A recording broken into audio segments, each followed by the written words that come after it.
Hillwood Atomizer, the only purpose-built drag racing injector on the market.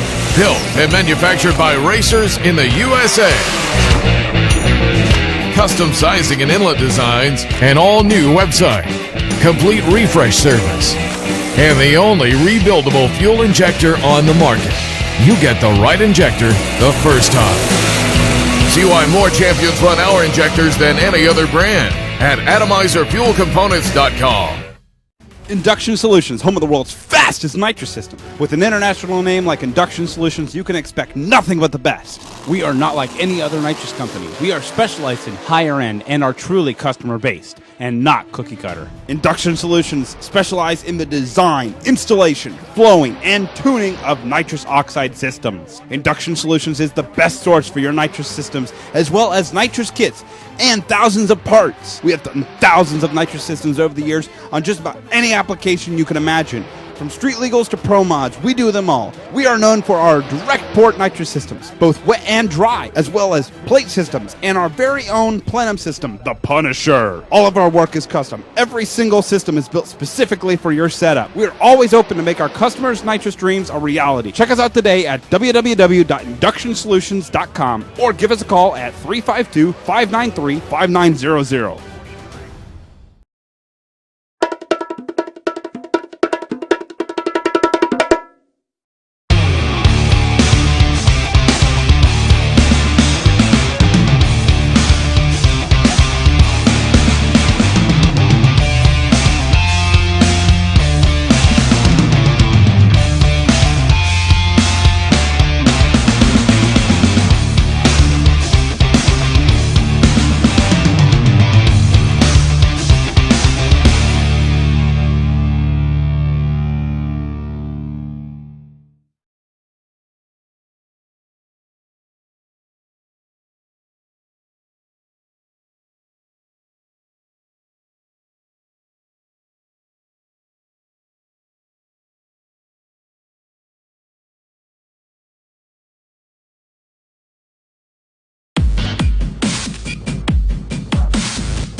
A little bit of a calm before the storm here. We get into official qualifying tonight for the majority of our classes. Some classes like our 850 index category, top sportsmen, a couple others will have their first round of qualifying tomorrow. The reason for that is at least top sportsmen, I believe 850 as well, will have an additional qualifying session on Saturday morning. It's kind of staggering things out here. But for Outlaw 10-5, you'll be first up. We'll be making that call in just a few minutes.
We need Robbie Langford to the starting line. Robbie Langford to the starting line. We need Outlaw 10-5 to lanes 1 and 2, please. Outlaw 10-5 to lanes 1 and 2. And Robbie Langford to the starting line area, please. Outlaw 10-5 to lanes 1 and 2. You're hitting leadoff.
Staging lanes 1 and 2 are open, and we need to fill them up with Outlaw 10-5 cars. Staging lanes 1 and 2 are open for Outlaw 10-5 as we officially begin qualifying here at the 17th running of the Comp Cams Shakedown Nationals for the first time at Virginia Motorsports Park. A morning and afternoon of test passes certainly showed off the fact that we have some of the baddest door cars known to mankind on the property and the coolest door slammer classes known to mankind on the property. We get to start seeing who's going to flex their muscles in qualifying tonight. Be a full day of qualifying tomorrow as well, but tonight could be the time and place for some hero runs. Tomorrow's looking like it's going to be pretty stout as well. And even Sunday seems to be trending in our favor in terms of temperature. Weather-wise, it seems clear, but the previously projected temperature in the high 80s has given way to a forecast that's brought it down to the low 80s. Hopefully keeps moving in that direction.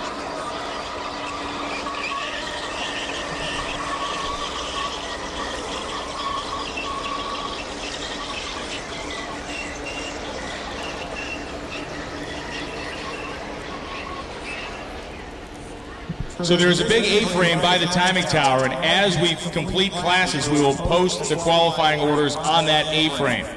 So you'll be able to check those out. If you want to walk up towards the tower a few minutes after your class finishes, we'll post the class qualifying orders on that A-frame up here by the timing tower.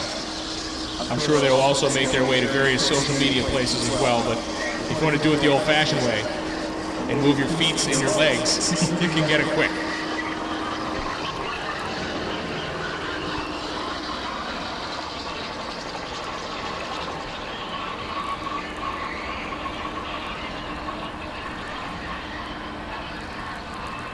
Yeah, so it is I'm just being told by Paul Cartwright, it's a PDRA A-frame, so don't be offended if you don't see like 10.5 on there. You will see stuff like Pro Nitrous on there, but just find your name in the correct class and you'll see where you're at.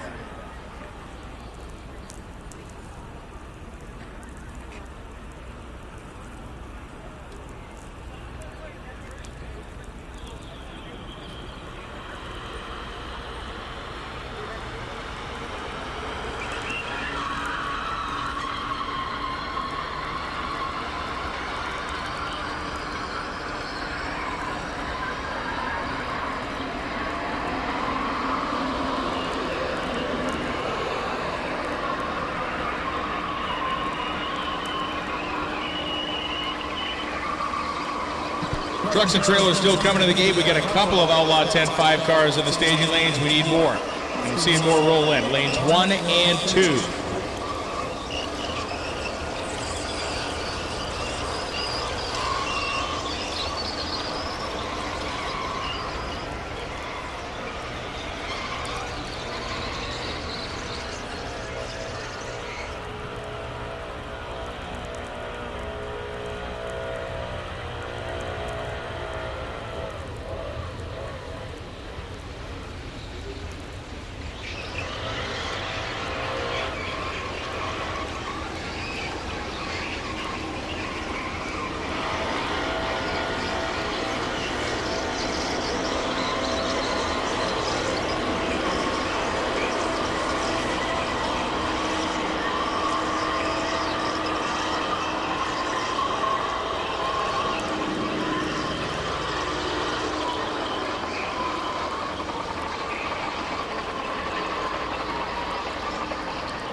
Outlaw 10-5 just a few minutes away from firing cars, so we need all the Outlaw 10-5 competitors to the lanes, please. Seeing some of you curling around the corner, we need the rest of you. Outlaw 10-5, we need you to the lanes now.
We need the remaining cars in Outlaw 10-5 to the lanes, and that is also a first call now for Ultra Street. Outlaw 10-5, we are starting this program on time. We hope you're all with us. Outlaw 10-5, lanes 1 and 2. Ultra Street, lanes 3 and 4, please. Ultra Street, lanes 3 and 4.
So Ultra Street coming into lanes 3 and 4, and Outlaw 10-5. I guess we got 4 of you down there, which is going to make a weird first qualifying session, but so be it.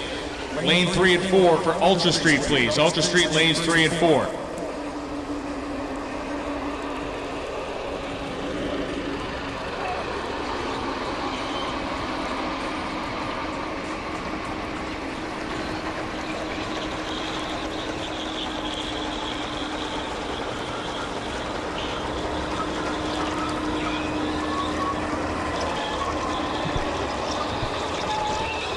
The beatings will continue until the car count improves. We need Outlaw 10-5.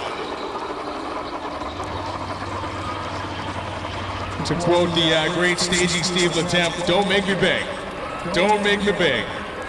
Outlaw 10-5, for reals, we need your lanes 1 and 2. Ultra Street lanes 3 and 4, please.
So a little last work with the drag mat here, and it will be Q1 time for Outlaw 10-5.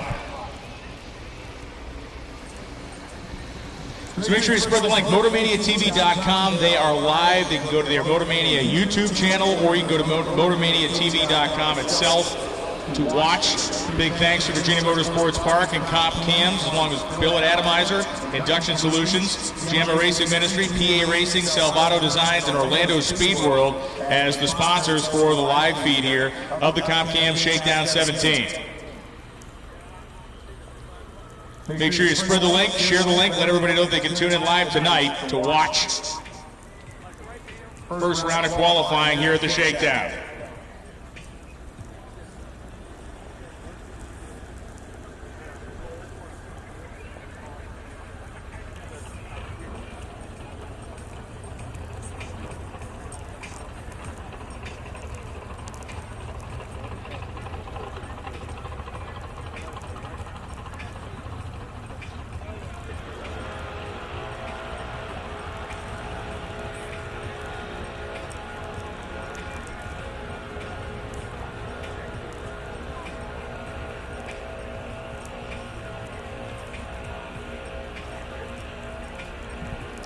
Ultra Street, same message applies to you guys and girls. We need you to the staging lanes. Ultra Street, lanes 3 and 4, please. Ultra Street, lanes 3 and 4. We get the majority of our 10-5 cars. Ultra Street, your turn to load up. Lanes 3 and 4. We got some of you, we need all of you. Ultra Street, lanes 3 and 4.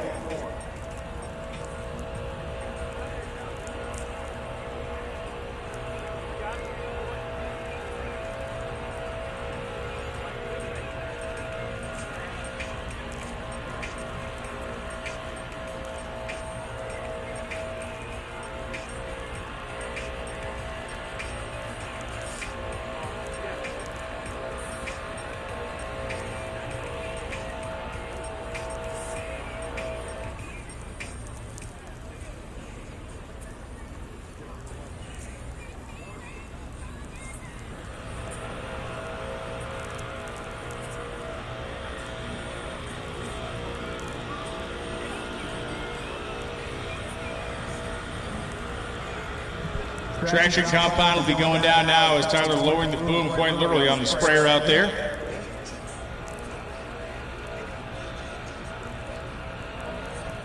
Big thanks to the VMP staff along with Jimmy Bradshaw and Tyler for getting this racetrack into the shape it's in and keeping it there all weekend long. VP traction compound being used this weekend out here, and it has set us up nicely. Loads of runs in the 360s, tons of pro mod runs in that 370 zone with our nitrous cars. It's been a blast to watch these test runs so far. So Outlaw 10-5 racers, let's helmet up, let's suit up, let's get ready to go. Outlaw 10-5 racers in lanes 1 and 2. It is time to suit you up and get ready for action.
Ultra Street, final call to lanes 3 and 4, please. Ultra Street, final call, lanes 3 and 4.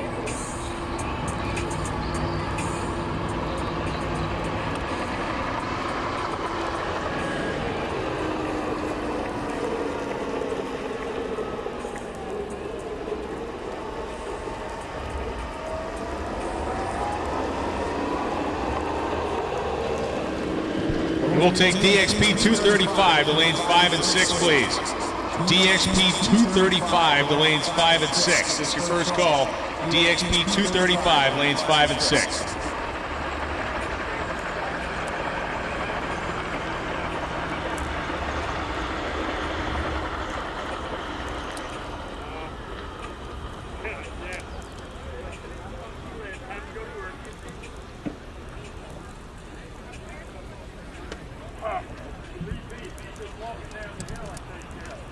The already call has come around with a staff, and we will be firing up Outlaw 10-5 right now. Trucks are parked, tractors are parked, drag mats are parked, and the sprayers parked.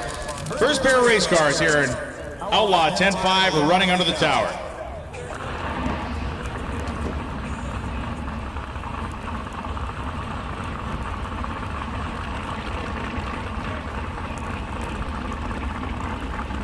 So it's going to be Mo Hall and Joel Wensley coming up right now. Wensley from Dearborn, Michigan, the 1969 Camaro.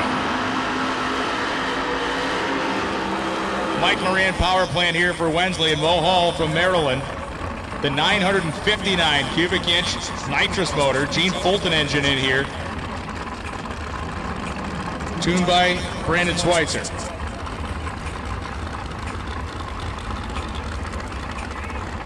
Q1. First shot at establishing herself in the qualifying order for Outlaw 10-5 at Top Cam's Shakedown 17 here at VMP. Mo Hall, one of the great names in the world of Outlaw 10-5 drag racing. Olnix, Maryland. And Joel Wensley. We've seen Joel make multiple test hits today. We did not see Hall, I don't think we saw Hall make one today. Not to say they're behind schedule. These guys are good enough to come out here and go number one right off the trailer. And Outlaw 10-5, you're officially late if you're not in the lanes right now. DXP 235, we need you to lanes 5 and 6, please. DXP 235, lanes 5 and 6.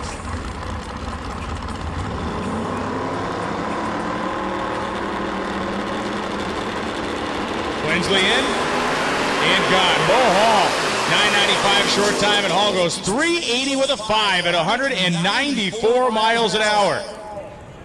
Beautiful run there from Mo Hall. Wow. 3:8:05, 4:73.2 for Wensley. Hall making one of the quickest Outlaw 10-5 runs of all time. Brian Chin and Nick Agostino coming up right now. Agostino coming up the 1969 Camaro, and Brian Chin, the 1969 Camaro as well, is in orange.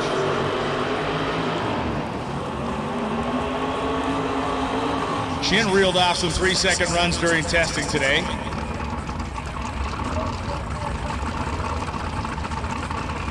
Schweitzer Dynamics, Precision Racing Suspension, Mohall Motorsports involved with Brian Chin's program. All-Tech, NLR Systems, and M&M Transmissions, big parts of Nick Agostino's program. Chin out of the state of New York.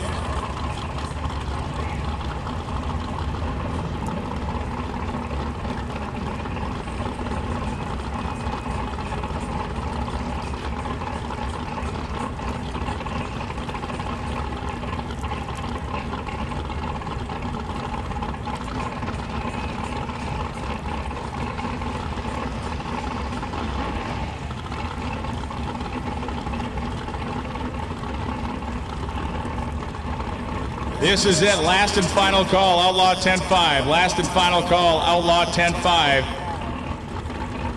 Tim Essick and any other notable missing cars need to get here in a hurry.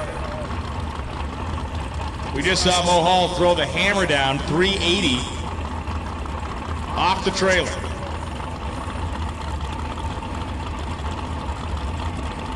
Chin bleeding off a little nitrous there in the starting line. As the Camaro of Agostino inches into pre-stage.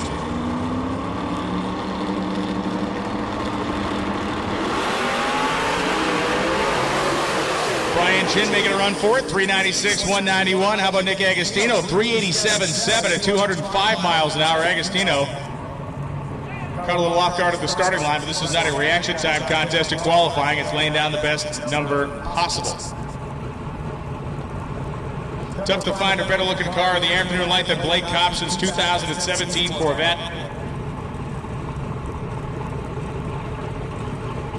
Gorgeous car in brown with that flame job on it. I believe Travis Hess painted this car. It's spectacular. And John Carinci from Woodbridge, Ontario, Canada, the 2004 Corvette. Carl Stevens, Extreme Racing Engines, horsepower, Altec M&M transmission, PTP Racing involved with John Carinci. For Blake Copson, Precision Turbochargers, Gary Naughton. Pro J, Pro Line, M&M Transmissions, and Pro Torque Torque Converters for the race car based out of Percy, Pennsylvania.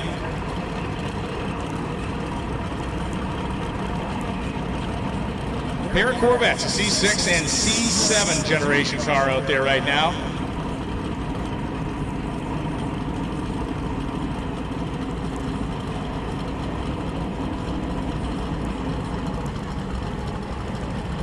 So Cops are going to move himself ahead as John Carinci. We saw John's car make multiple runs during our test sessions. I believe we saw Blake's car out once or twice during the course of the day. It wasn't quite as aggressive, the number of passes, as Carinci was. Got to be quicker than Mo Hall to go to the top, 3:8:05.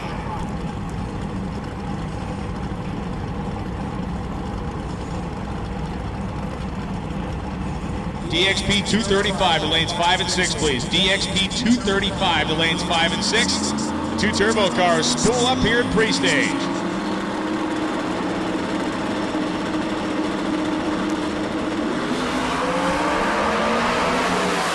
Cops are going to lean into it down there. 384. Look at 381.1 at 208 miles an hour for John Carinci. Closest anyone's come to Mohall so far. 381.1, 208 for Carinci. Copson right behind him at 384.2, 208.01 miles an hour. The speed between Carinci and Copson, the differential in speed, only 13 hundredths of a mile an hour. ET-wise, though, Carinci was 3 hundredths quicker down the drag strip. Jesse Lambert, Lou Ciarito coming up right now. Ciartino, I should say, not in New York. Ciartino, the collision repair specialist in his 940 cubic inch nitrous-inspired 2008 Corvette. And Jesse Lambert, the 2004 Mustang.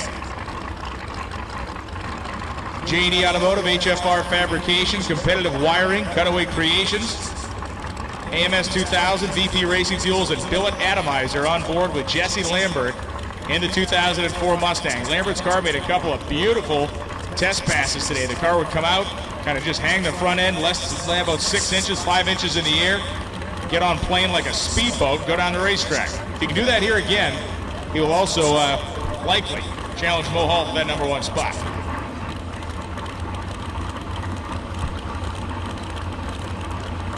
DXP 235 to lanes 5 and 6, please. DXP 235 to lanes 5 and 6.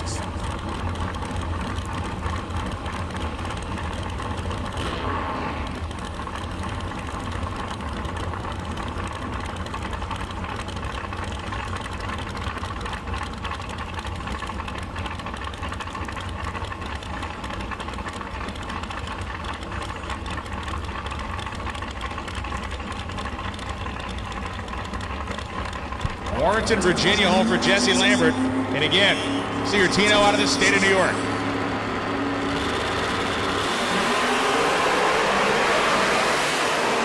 Lambert's car, 394, 205.6 miles an hour. Ciartino goes 396 at 187.03. Both of them giving up some early in the run. A 1.09 second 60-foot time for Lambert. Likely not what they had dialed up there, but that's what they got. Ciartino was slightly quicker, actually, to the 60-foot block, but did not have as much on the top end with that 187-mile-an-hour speed. One would expect less speed out of the nitrous car than the turbo car anyway. Frank Bishaw coming up on the summit side.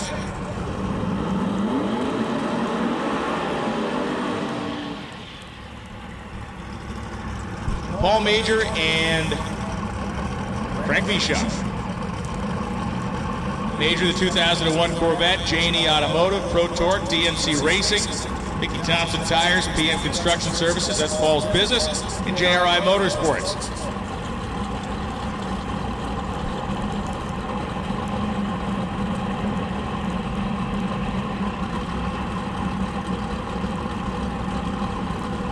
Little mop work there on the starting line, a little rag work, making sure there's nothing that's going to impede Frank Bishaw's ability to make a great run. Making the pull up from Florida, as we talked about before, Paul Major coming down from New York. Major really kind of an OG racer as far as the real big horsepower radial tire stuff. Been in it for a long, long time. This Corvette's been his calling card really since he got going. DMC Racing has worked on this thing extensively over the years. They've had all different types of combinations in there. Turbos mounted in the back, turbos mounted in the front. They've re-engineered and changed his car around a whole lot over the course of its life.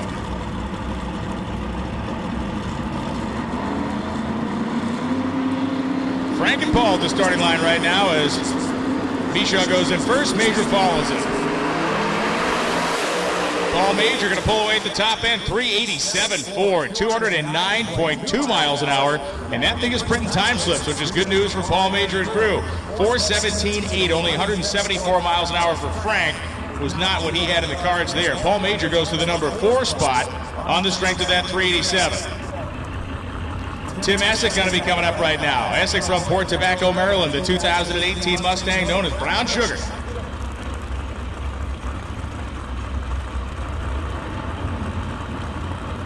And Joe Thomas, Charlottesville, Virginia. Goes by Nova Joe, the summit side of the racetrack. 1967 model year car that is spectacular. Tim Essick, one of the few and the proud in this category, still running an actual 10.5 slick as opposed to a radial style tire.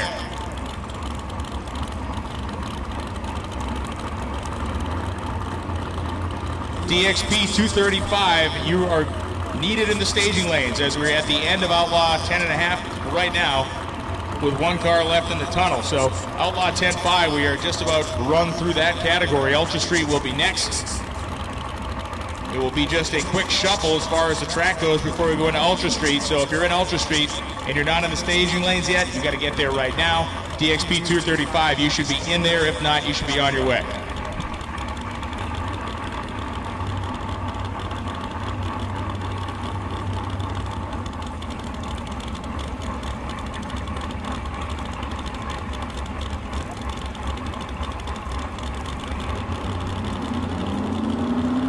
So Tim Essick's a Pro Charge 2018 Mustang that he built himself. Leaves the starting line with the wheels up, made a little wiggle when it landed. Essick's 395.7 at 188.75 for the man from Maryland. Nice looking run there, a little theatrics as far as the nose up, a little wiggle when it landed, but Tim Essick goes to the number 7 spot. Joe Thomas, 433 at 180 miles an hour, plants him at number 11 right now. Joel Wensley anchoring the field.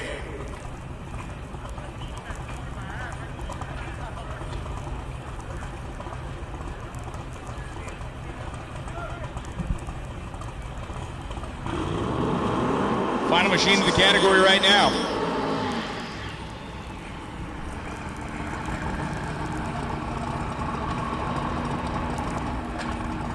.394.4 needed to be bested to get in the top half of the current field.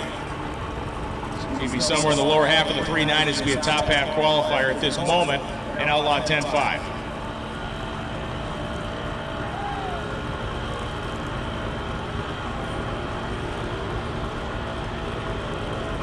We need limited drag radial, lanes 7 and 8, please.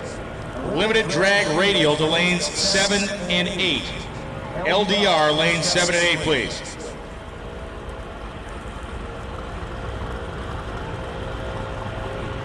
Once again, limited drag radial, lanes 7 and 8, please.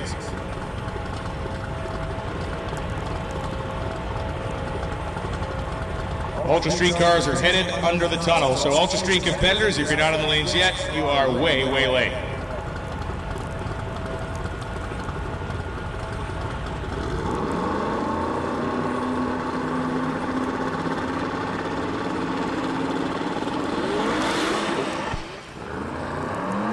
You saw that car climb up on the tire, the suspension separate, and then smoke. 598.3, 136 miles an hour down the left side of the drag strip.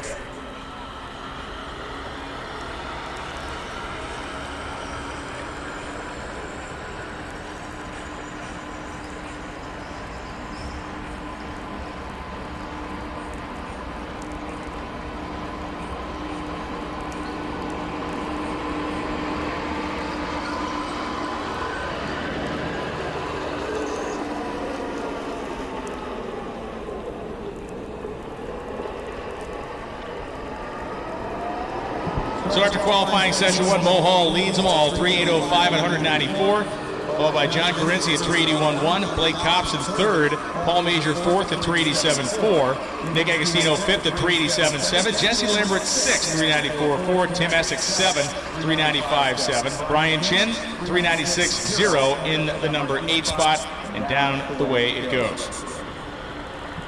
So Brian Keefe will be hitting leadoff when we get into Ultra Street here momentarily. Those of you just tuning in to the live streaming coverage from MotorManiaTV.com, welcome to the CompCam Shakedown 17 here at Virginia Motorsports Park. Thank you to BMP, CompCams, Billet Atomizer, Induction Solutions, Jammer Racing Ministry, PA Racing, Salvato Designs, and Orlando Speed World sponsoring the live streaming coverage of this race. Please spread the link on your social media channels so everybody can tune in tonight and see how this event is going to shape up during this first session.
So Kurt Sanders and Brian Keefe will be coming up at some point.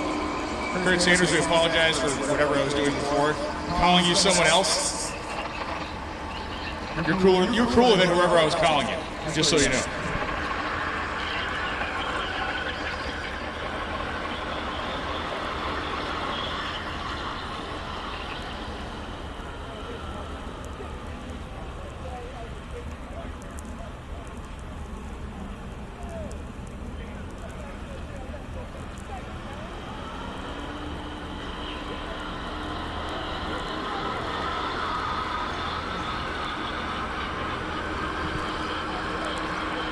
So just a couple passes with a static drag before we fire up our Ultra Street category.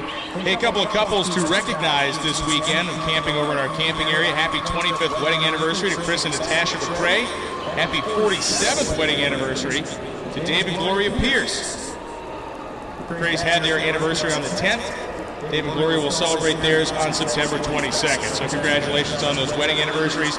And please visit our merchandise trailer here at VMP for something special from us to help celebrate your special weekend at VMP. So the McCraes and the Pierces, at some point this weekend, head over to the merchandise trailer. We have a special gift on behalf of all of us here at Virginia Motorsports Park.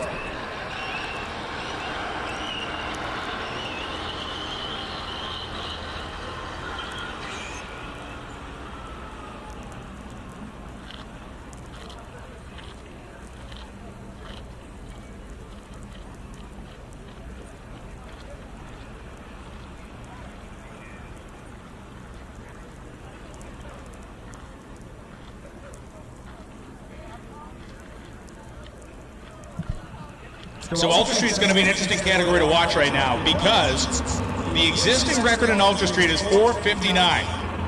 We have had multiple cars during testing today, but over the last 2 days, run underneath that 4:59 record. So it would stand to reason that during this qualifying session, we could see one or perhaps multiple people reset the record in Ultra Street.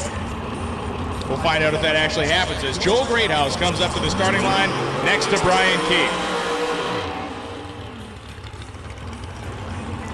Greathouse, a very highly decorated racer, multiple-time champion in the NMRA world, one of the strongest Ultra Street cars in the country, paired up with one of the strongest drivers in the category, and Brian Keefe from Fort Myers, Florida. Keefe's a guy who has been on top of the Ultra Street world before in terms of performance. HRE, RPM, Pro Charger, and Diamond Pistons, the big backers for Brian Keefe. If not backers, definitely supporters of his racing program.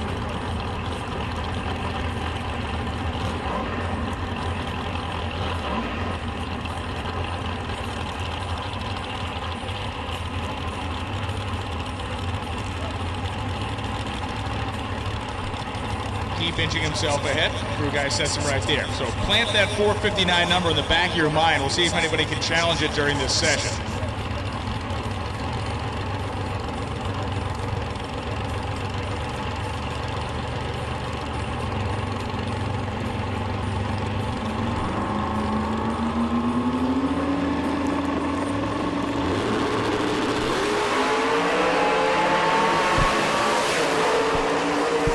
Joel Greathouse, 460 with a 1 at 152 miles an hour, as Brian Keefe goes 4602 at 152.71.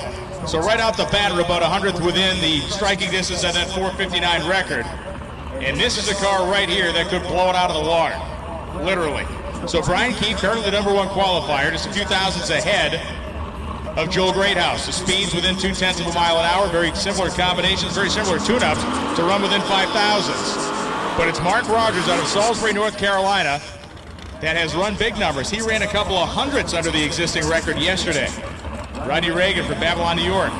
KBX Bennett horsepower. RPM transmissions at BP Racing. Supporters of Rodney Reagan. And Mark Rogers, he's got Pete Harrell engine down there. He's got Eric Yost and Customs by Biggin. Tiger Quick Change, MacFab, work turbochargers, Motion Raceworks, TBM brakes, and converter design specialty.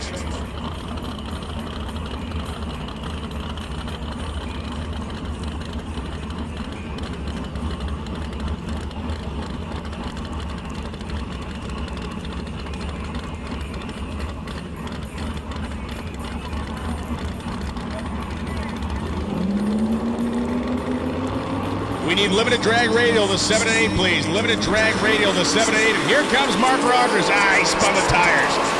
Rodney Reagan, on the other hand, got a hold of the racetrack, and Reagan goes 462.3 at 153 miles an hour. But Mark Rogers, 498.1 at 154.37. A little too much cowbell there in the starting line. Did not hang on to the racetrack.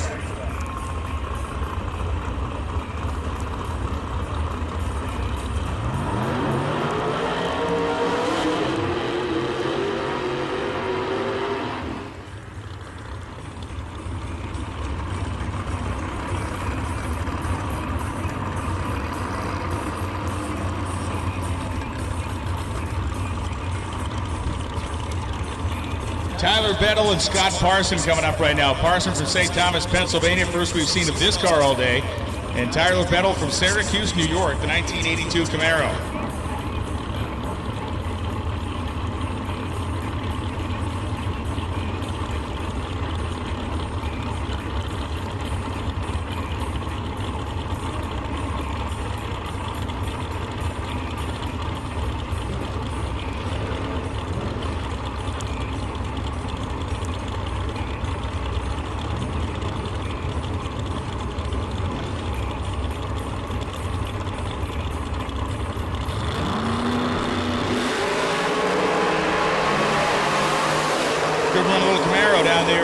Scott Parson goes 468.3 at 151 miles an hour. Tyler Bettle goes 473.4 at 149.53.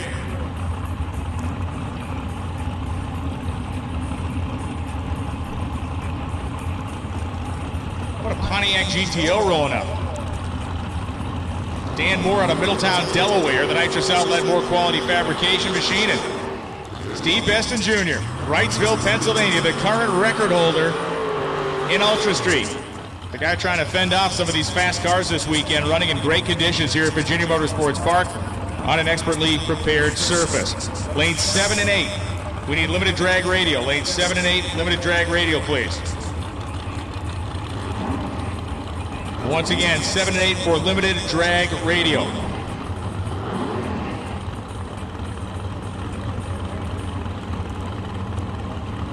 Nitrous being purged for Beston. Is there more for Steve Beston to find? As we've talked about cars like Rogers and others out here trying to make a run at the record, is there more for this guy to find out here? Maybe to lower his own number a little bit. It doesn't win you anything to be the record holder, but it certainly wins you some confidence, wins you a little bragging rights, wins you the ability to puff your chest out a little bit, and helps in the mental side of things too. If a guy knows he's racing a record holder, there's something to be said for that on the mental side of the game of drag racing. 2010 Camaro for Beston, and as mentioned, 2005 Pontiac GTO for Dan Moore. Kind of an unlikely body style in this category. Neat car.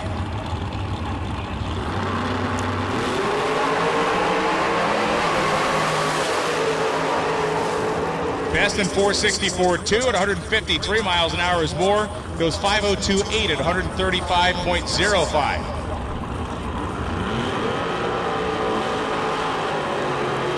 Beautiful G-body over here on the Summit Racing Equipment side, the Monte Carlo. Lined up next to Kurt Sanders out of Sefner, Florida. I was calling Sanders Troy Perez Sr. earlier. That was wrong. PKRE Nitrous and RP Funding coming up as Kurt Sanders, the 93 Mustang, known as Tina, going down the racetrack.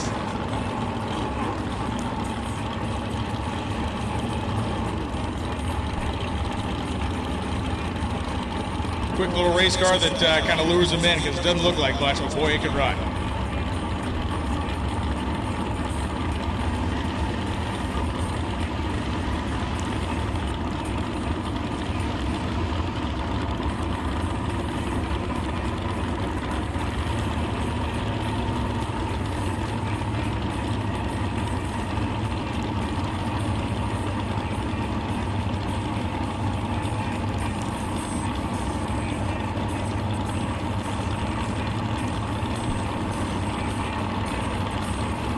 Free stage on both sides. Kurt Sanders goes in, and here comes the Monte Carlo.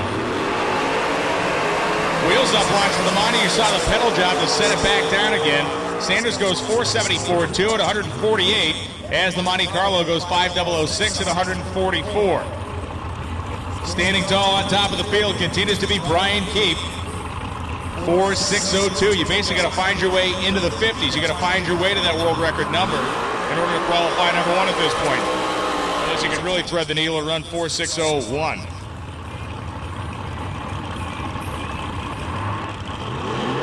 Dylan Weil out of Mountville, Pennsylvania, the 1978 Malibu in green. And Chris Evans, the 1990 Mustang in green. Roach Racing Engines, UPR and Pro Charger. The main ingredients for Evans' Fort Howard, Maryland-based Mustang. Thank you to LDR for answering the call in lanes 7 and 8. DXP 235, you're going to be next up on the racetrack.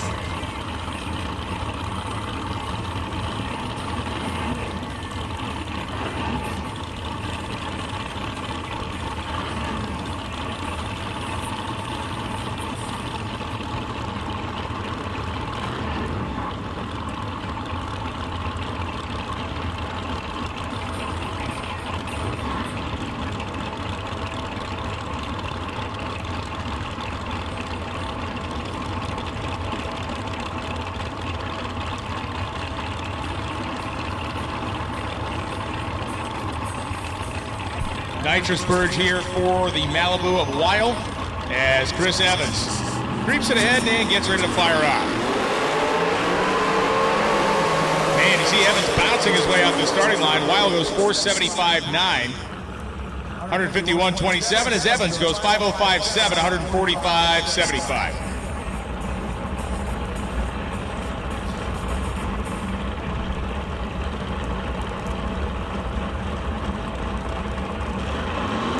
So no one has really threatened too heavily anyway. The first pair down, the gap between the 1 and 2 qualifiers to number 3 jumps by about 0.02 of a second as Rich Stein and Lou Shallow coming up right now. Shallow from Chesterfield, Virginia.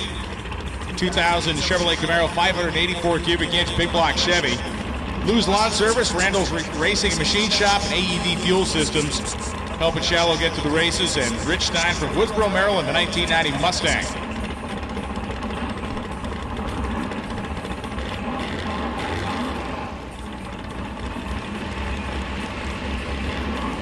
Pair of nitrous combinations here.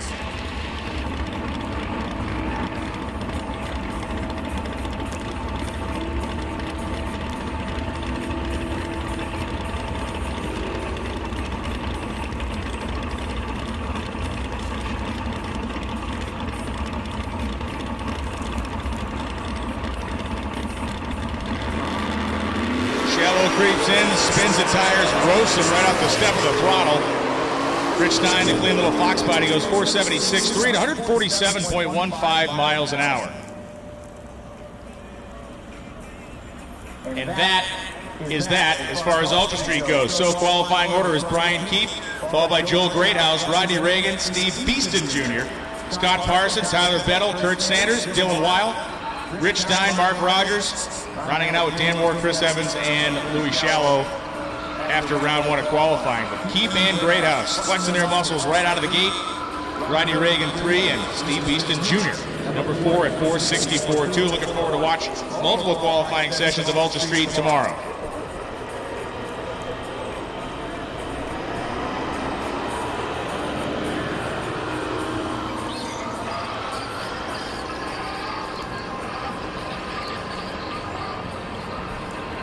DXP 235 rolling into the tower right now. Limited drag radial.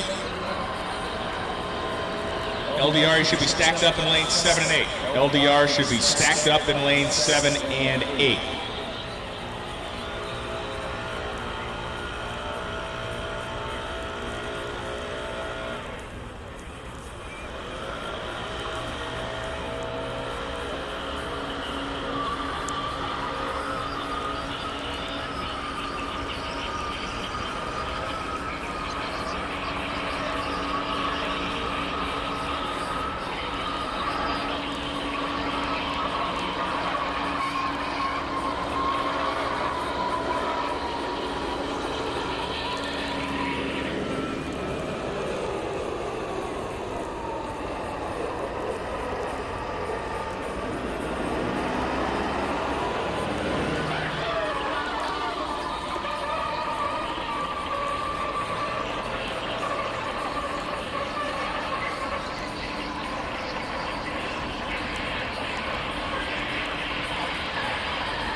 And Outlaw 10-5, an all-run field here this weekend. Tyler Krauss saying, hey man, Outlaw 10-5, all-run field. Yes, indeedy.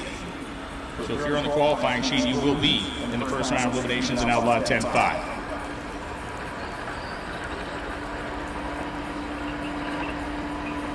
Jim Bradshaw in the tractor out there, once again, just touching up between categories.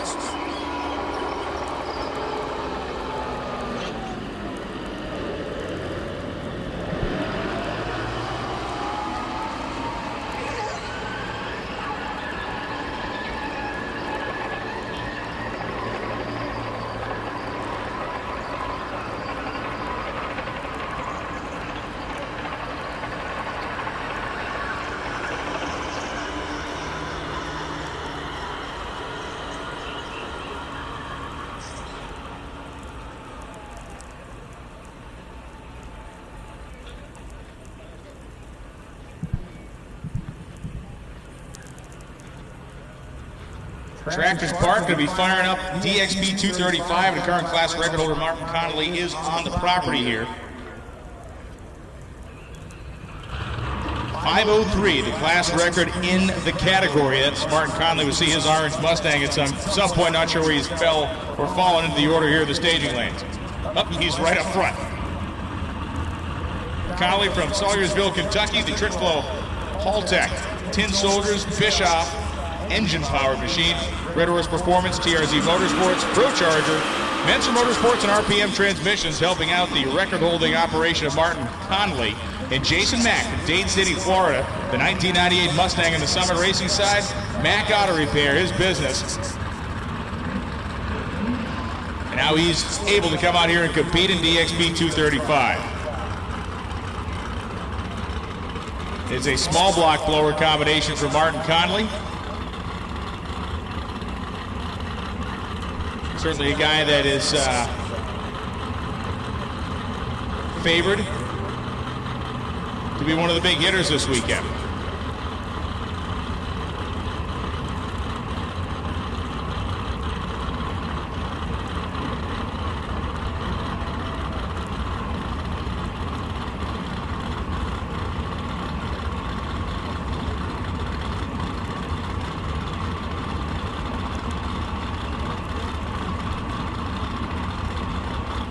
Connolly took advantage of multiple attempts here during our test session over the course of the day.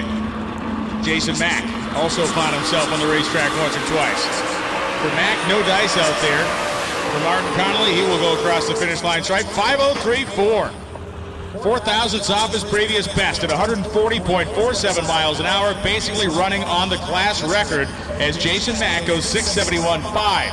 So Martin Connolly getting all that one, DXP 235 with these minuscule rear tires on these cars. An amazing feat for their weight and horsepower level as Jason Riley and Jason Martin come up. Martin from Whittensville, the 1993 Mustang, 331-inch small block for Martin, and Jason Riley, the fourth quickest man in the history of DXP 235, as Martin's car is being pushed back to the starting line. Never a good sign when there's 10 guys pushing your car back. For Jason Riley, it's Eagleville, Tennessee. It's a 1987 Mustang LX.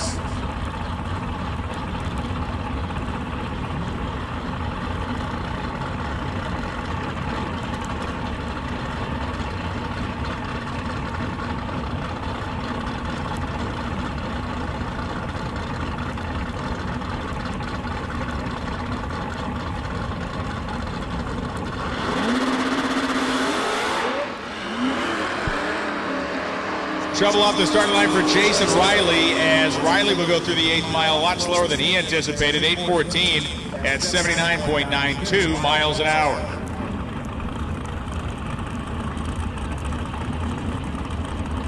John Inslee and Shane Grosjean coming up right now. Shane from Alexandria, Tennessee. Tin Soldier, Boost Addicts, Bullseye Turbochargers, VS Racing, and X275 Motorsports supporting Shane Grosjean. And John Inslee, Cunningham Motorsports, RPM Transmissions, and Nitrous Outlet for the Loretta, Ohio-based Mustang.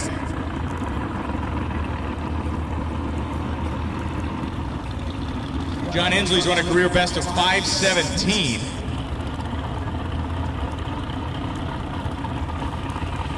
Puts him 10th all-time in the class. A small block nitrous combination.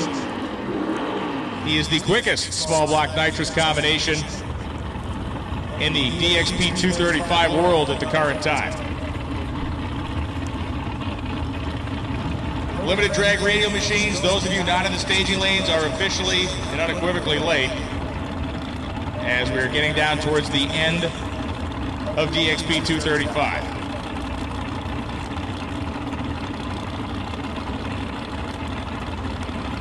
Inslee fully staged.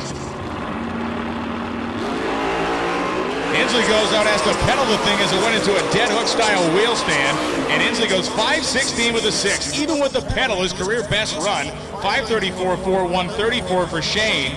But John Inslee, what could have been a 1:17.60 foot time with the front end rising like fresh bread out there. 135 miles an hour, I should say, with the speed, with the pedal.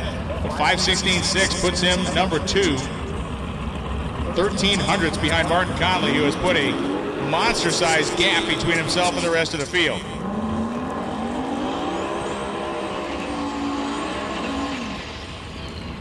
Jason Terrell from Walton, Kentucky, the 1995 Mustang, Holly EFI, Instant Karma, and Tin Soldier race cars. On the summit side of the racetrack, you heard the turbocharger whistling as Terrell did his burnout. Terrell's been 5:16 career.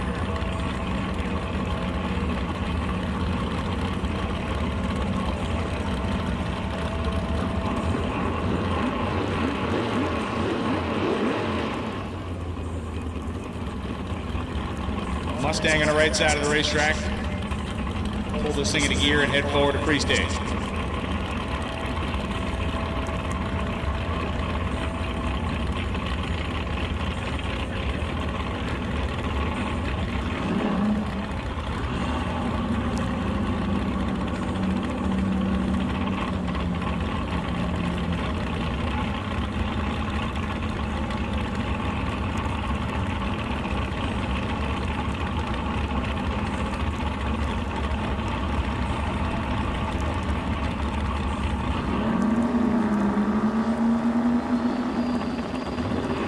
Terrell bumps it in, spins the tires, Mustang on the right side. You heard the motor kind of lean out, or I should say lean out, kind of lay over off the starting line. 5:66.8, 121 miles an hour is Terrell. 7:42.1 at just 93.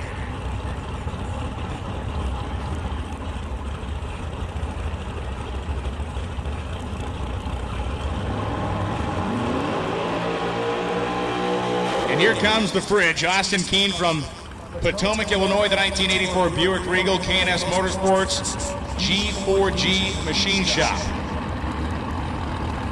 With the horsepower for Austin Keene.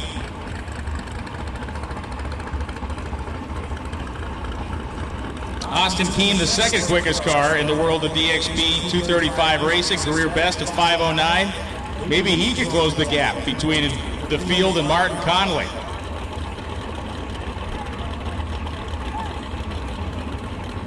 Right now, this looks like a puzzle only one guy has solved. We'll find out if Austin Keene also has the formula.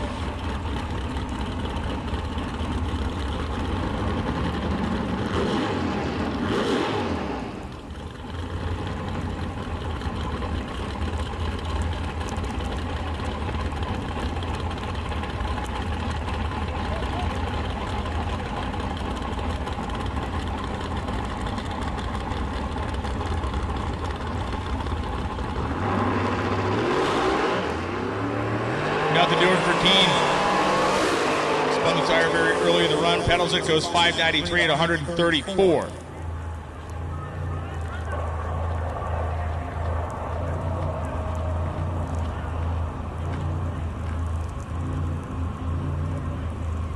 Dave Fiskus from Batavia, Ohio.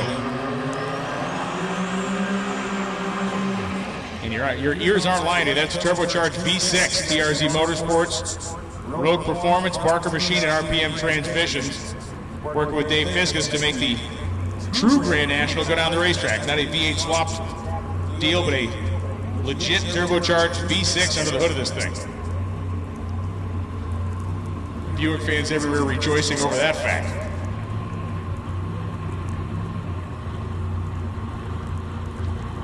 So next category down the racetrack will be limited drag radial. Going to do a little bit of work on the racetrack before we have our LDR cars out as we ramp up the power level through the course of the evening.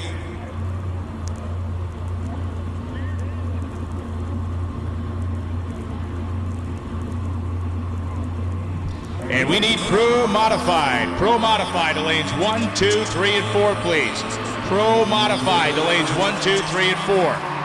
As Fiskus comes off the starting line, the V6 wailing away goes 5:15 with an 8, 137.71 miles an hour for Dave Fiskus.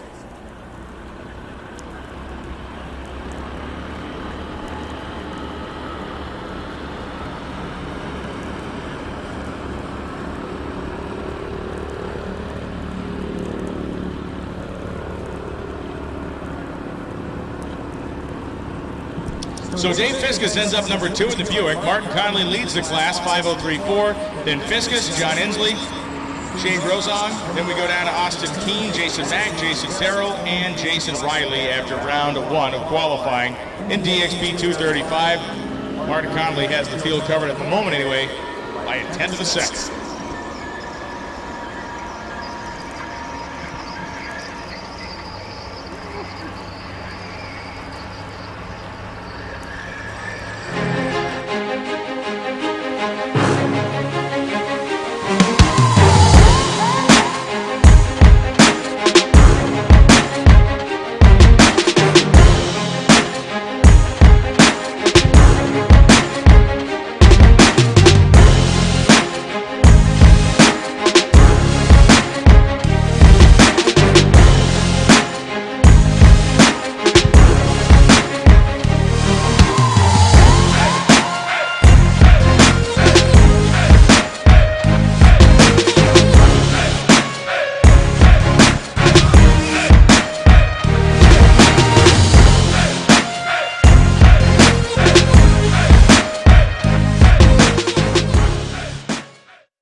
Pilot Atomizer, the only purpose-built drag racing injector on the market. Built and manufactured by racers in the USA. Custom sizing and inlet designs, an all-new website, complete refresh service, and the only rebuildable fuel injector on the market. You get the right injector the first time.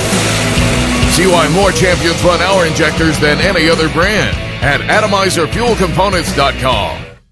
Induction Solutions, home of the world's fastest nitrous system. With an international name like Induction Solutions, you can expect nothing but the best. We are not like any other nitrous company. We are specialized in higher end and are truly customer based and not cookie cutter. Induction Solutions specialize in the design, installation, flowing, and tuning of nitrous oxide systems. Induction Solutions is the best source for your nitrous systems as well as nitrous kits and thousands of parts. We have done thousands of nitrous systems over the years on just about any application you can imagine. From street legals to pro mods, we do them all. We are known for our direct port nitrous systems, both wet and dry, as well as plate systems, and our very own plenum system, the Punisher. All of our work is custom. Every single system is built specifically for your setup. We are always open to make our customers' nitrous dreams a reality. Check us out today at www.inductionsolutions.com or give us a call at 352-593-5900.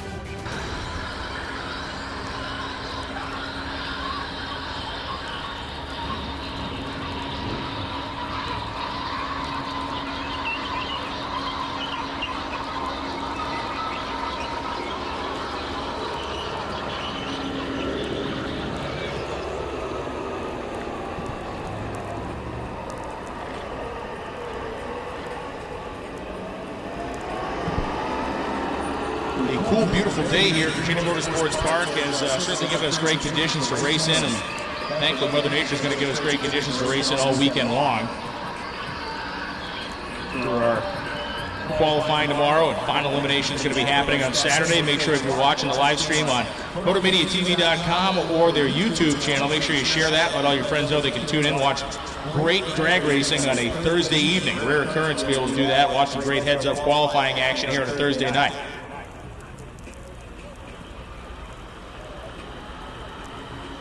Right now, 756 feet of density altitude, 54.8 water grains, according to the people at Air Density Online here at the racetrack. Uncorrected barometer over 30 inches, so plenty to work with out there in terms of Mother Nature setting things up correctly.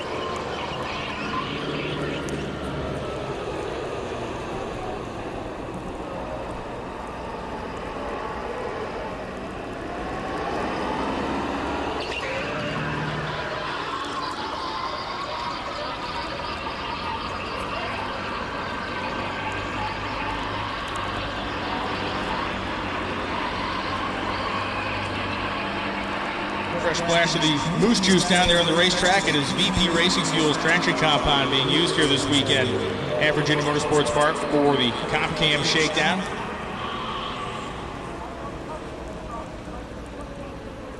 Pooch from VP been paying close attention over the course of the day to what the action has been looking like, and I'm sure he's liking what he's seeing in terms of performance. We'll see how it goes through the rest of the evening.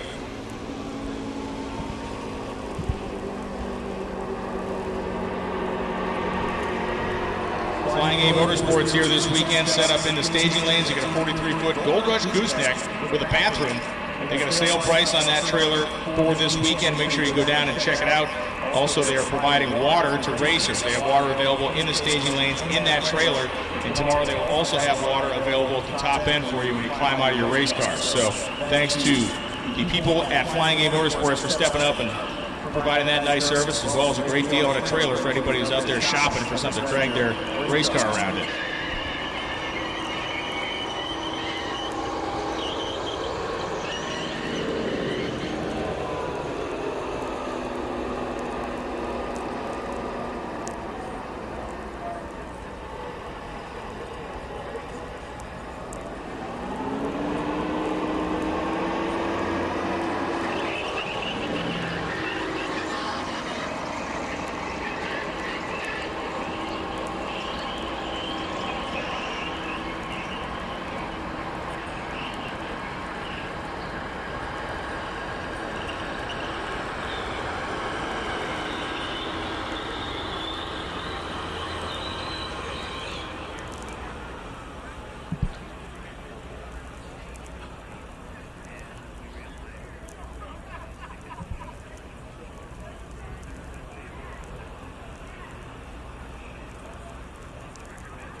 So the tractor is parked, the track has been sprayed, and it will be limited drag radials, time to shine on Thursday night. Now, there is no more direct sunlight on the racetrack. It is that magical time of the day where this thing starts to get better and better by the minute. And believe you me, when I tell you that it was never bad to start with, and it is going to get better by the second. Ralph Hardesty and Keith Ray coming up right now, right from Derry, Pennsylvania. Modular Motorsports Racing, Pro Torque Transmissions, Lone Engineering, LIPR, Aerospace Components, Line-to-Line Coating, Wonder Racing, and CP Carrillo Connecting Rods, all helping with Keith Ray's racing program. Ralph Hardesty from Upper Marlboro, Maryland, in a beautiful 1967 Nova in black. Bodywork of this thing is absolute perfection. You can certainly tell at this point if there was any waves or dents in that car because it is reflecting like a mirror. Superior Automotive, Terry Samlow, Pro Charger, and Wayne Rogers, all involved with Ralph Hardesty in this limited drag radial 1967 Chevrolet Nova.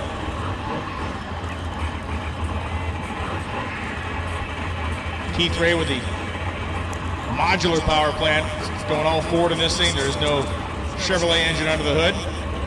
High winding, small displacement overhead camshaft engine. Very, very receptive to large amounts of boost. The guys at Modular Motorsports are involved. You know it's making big power. Category record, NLDR 4:06.6. Just to set the scene. Got a load of these cars, about 20 of them going to be qualifying here tonight. Wow, huge wheel stand for Hardesty. He bounces his way down the racetrack. 4:34.6 at 165 for Ray, but Ralph Hardesty's car came up and landed hard and then continued to bounce its way past the 330. Hardesty goes 7:04.9 at just 68 miles an hour. Keith Ray's 4:34.6, not what they were shooting for, but certainly less traumatic than Hardesty's run. Now it's Aaron Johnson from Lansing, Michigan on the Summit Racing side of the drag strip, and Jason Tyson out of New Bern, North Carolina.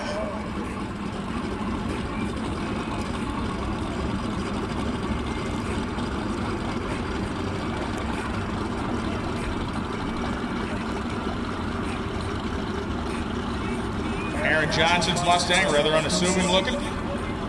Factory style paint job on there. Crazy jumping out at you. Jason Tyson's car, very cleanly executed as well.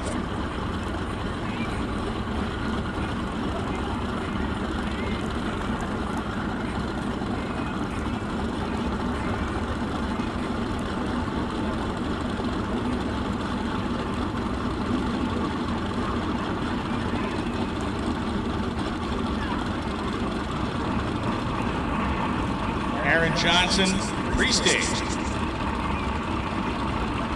Jason Tyson is right there.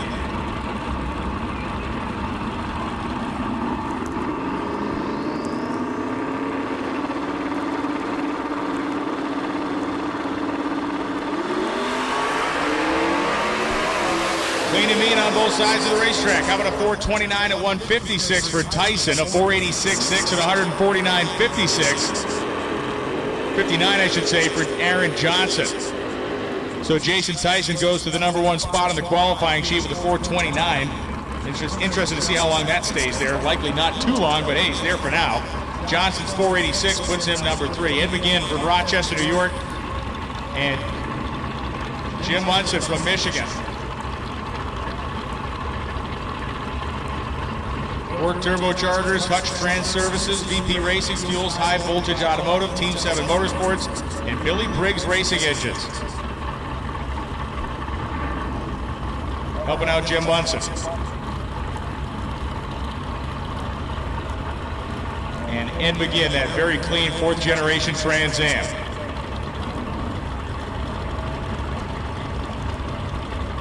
Jim's been as good as 4:33 in this car.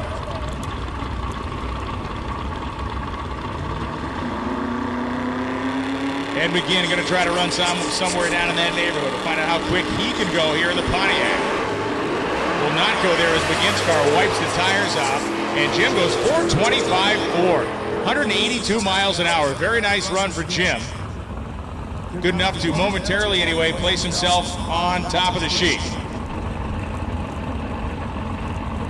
Outpaces Jason Tyson by 0.04 of a second. Ed McGinn smoking the tires, goes 7:65.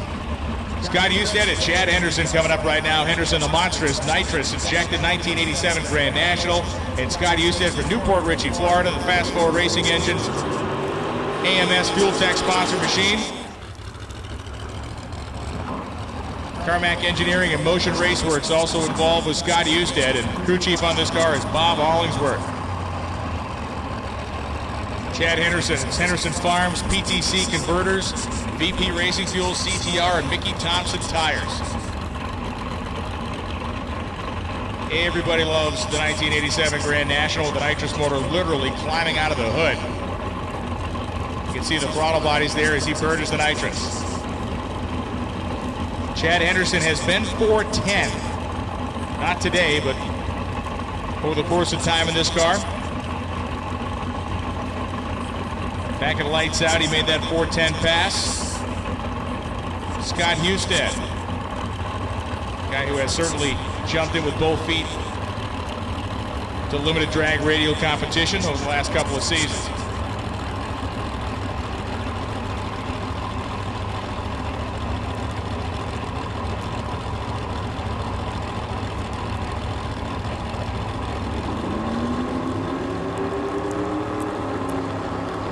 Pro Modified, lanes 1, 2, 3, and 4, please. And Chad Henderson's on a clean run as Henderson goes 441. Lazier than they wanted. Looked clean, and it was clean. It wasn't quick enough. 441.9, 147 for Henderson. 1129.9 at 63 for Scott Husted. We need we need Pro Modified. Pro Modified to 1, 2, 3, and 4, please. Pro Modified to lanes 1, 2, 3, and 4, please. Ken Cretuccio and Jim Howe. Jim Howe from Crossville, Tennessee, home of Crossville Dragway. Ken Cretuccio from Wallingford, Connecticut. We know that he has the Radio vs. the World car, the one that's been a transformer, if you will, run Radio vs. the World, run Outlaw 10.5, but this weekend he's concentrating in limited drag radial in the 1969 Camaro, the car that was so dominant in the world of Outlaw 632 racing on the big tire, and then it was even more dominant when they went over to the radial. Now set up for limited drag radial competition. Jamie Miller still crew chiefing on the car, standing behind it. For Jim Howe, Big Jim's boarding, TRZ, Nitro two-way radios, and Aware Group, the major sponsors for him out of Crossville, Tennessee, along with the support of his wife. Skinny Kid Race Cars, CNS Performance, Eastside Auto, and Carmack Engineering for Ken Cretuccio, helping him out with his machine. And Jamie Miller dialing the tune-up into this car. Made a couple of attempts during testing. Didn't necessarily see world-beating results out of the thing. Not that there aren't any hidden in this car, but they just got to unlock the right combinations. For Jim Howe, the big supercharger climbing up through the hood makes that 1968 Camaro one of the meanest-looking cars on the property. It's also one of the quickest cars in LDR history, having run 410. And we're on to the races. Howe appears to have the stronger machine. 406.8, 181 as Cretuccio goes 419.5 at 170. 406.8, 181.94 miles an hour for Jim Howe. I believe career best for that car in a wonderful run. 2,000ths off the standing class record of limited drag radial. 406.6, the quickest pass ever in the category, and they go 406.8. You watch that car leave, just hang the front end ever so slightly, set down perfectly, and power all the way to the stripe. Jimmy Bradshaw going to run down, pick up a little piece of debris left between the 330 and 660 blocks out there. And 419.5 at 170 miles an hour for Ken Cretuccio.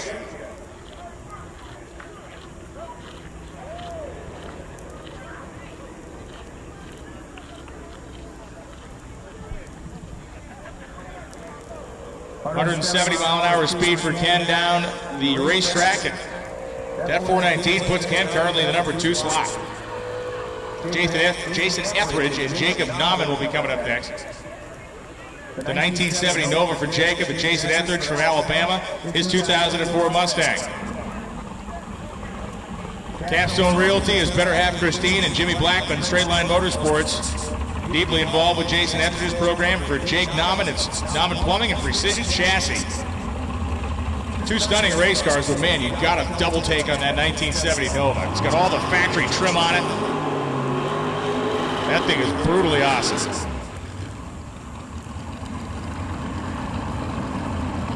Pro Modified, lanes 1, 2, 3, and 4, please. Pro Modified, lanes 1, 2, 3, and 4, please.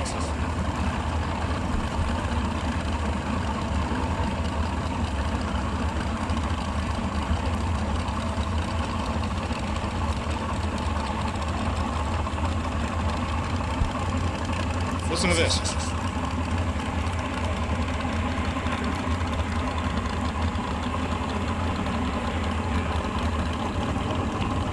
So it just so happens that the two-way radio I have in my hand is on the same channel as Jacob Nauman's crew guy. So you were just listening to Jake Nauman's crew guy talk to him through the radio and back him up to the starting line. That was kind of a neat little coincidence.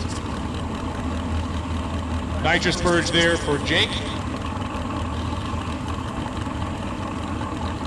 If you want to go to number 1 right now, you basically have to reset the record or run within 1,000ths of it.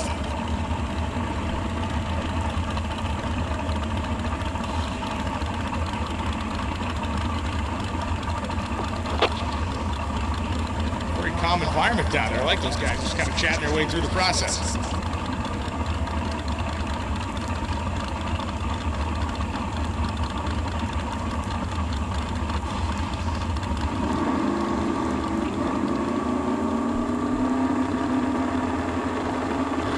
Etheridge second to stage. They both got a hold of the racetrack. Etheridge's car sets down from a wheelie and goes 495, 433, 6164 for Jacob. Etheridge's car lazy, a little bit lazy down low, but I guess probably more lazy right by that 330 block. And not sure if it was wheelie control or what, or he pedaled it, but he definitely set the nose down as that thing was kind of hovering itself in the air. 433, 164.09 for Jacob in the Nova puts him in the number 5 spot right now. Hero status is running low 20s. Superhero status is running teens, and godlike status is running in the O's. That's where you got to be to succeed here tonight in Limited Drag Radial. Joe Rivera from Brooklyn, New York, coming up right now. And Jason Avey from Pasadena, Maryland. Roach Racing Engines, the 87 Grand Prix. Of course, everybody loves this thing. You can see where he has Suzuki-style headers coming out of the upper part of the front fenders there. 1320 fabrications. Prominently displayed on the doors of the Pontiac.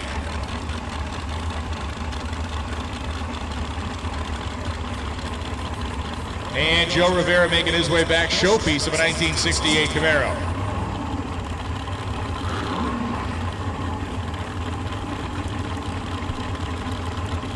Both cars going to be inching their way ahead.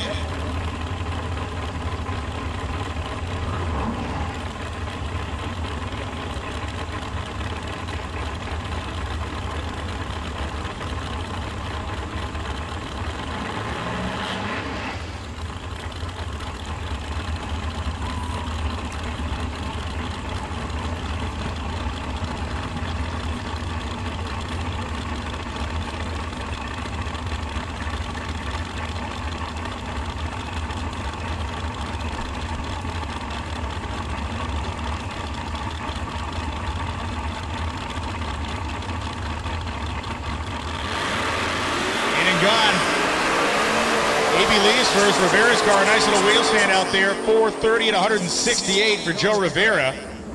439.3 at 161 miles an hour for Jason Avey. So Joe slots himself in number 5. Avey slots himself number 8 at 439.3.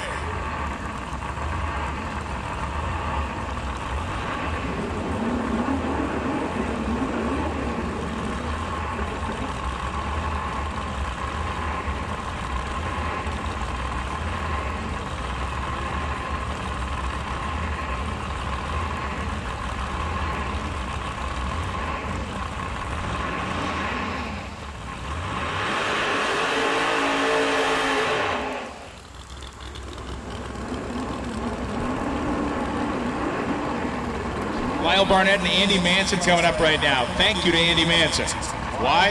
Because Andy Manson stepped up big this weekend, awarding $500 bonus dollars to the number 1 qualifiers in Pro Mod, Outlaw 10.5 or Outlaw 10.5, Radio vs. the World X275, Ultra Street, and LDR.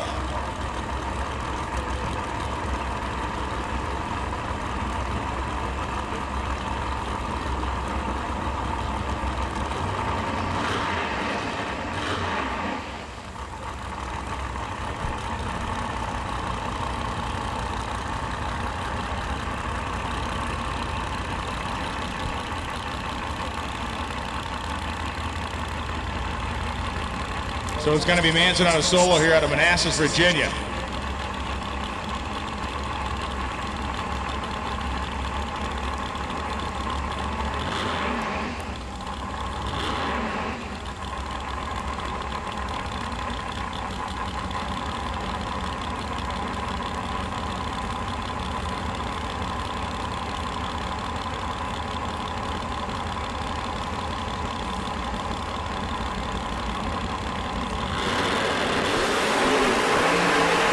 Manson's car digging in. He's going to lift as that car heads toward the center line. 5:13.2 at 98 miles an hour from Manson on the Atomizer side of the drag strip.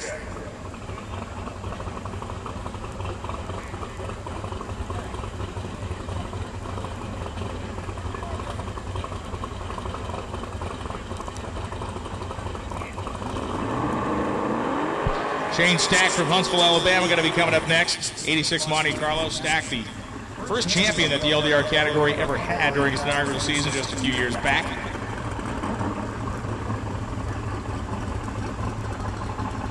Getting down near the bitter end here for LDR as we have Pro Mods in lanes 1, 2, 3, and 4, please. Pro Modified, lanes 1, 2, 3, and 4.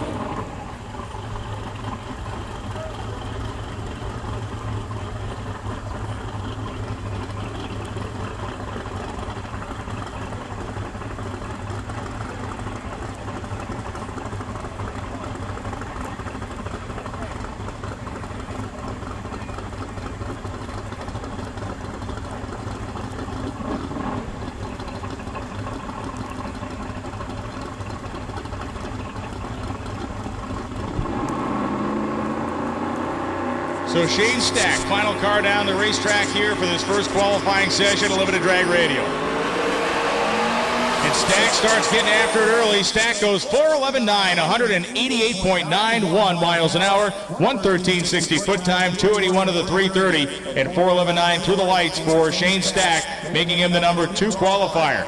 So Jim Howe, the number 1 qualifier at 4:06.8, followed by Shane Stack, Ken Cartuccio, Jim Munson.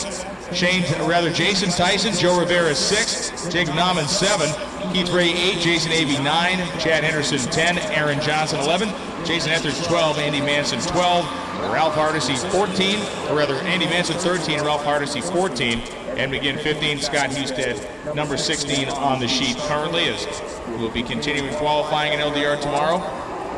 But Jim Howe leading them all, 4:06.8.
being told about 5 to 10 minutes before we start sending cars down. So Pro Modified drivers, especially those of you at the head of the line, let's get you helmeted up, strapped in, ready to rock and roll.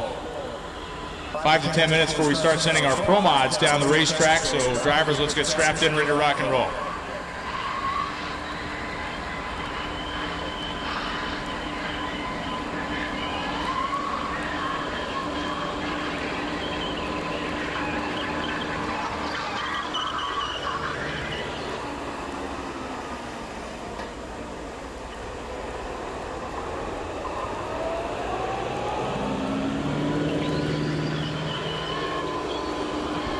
Make sure you swing by the VMP merchandise trailer to grab your CompCam Shakedown 17 t-shirt, sweatshirt, whatever you want to grab.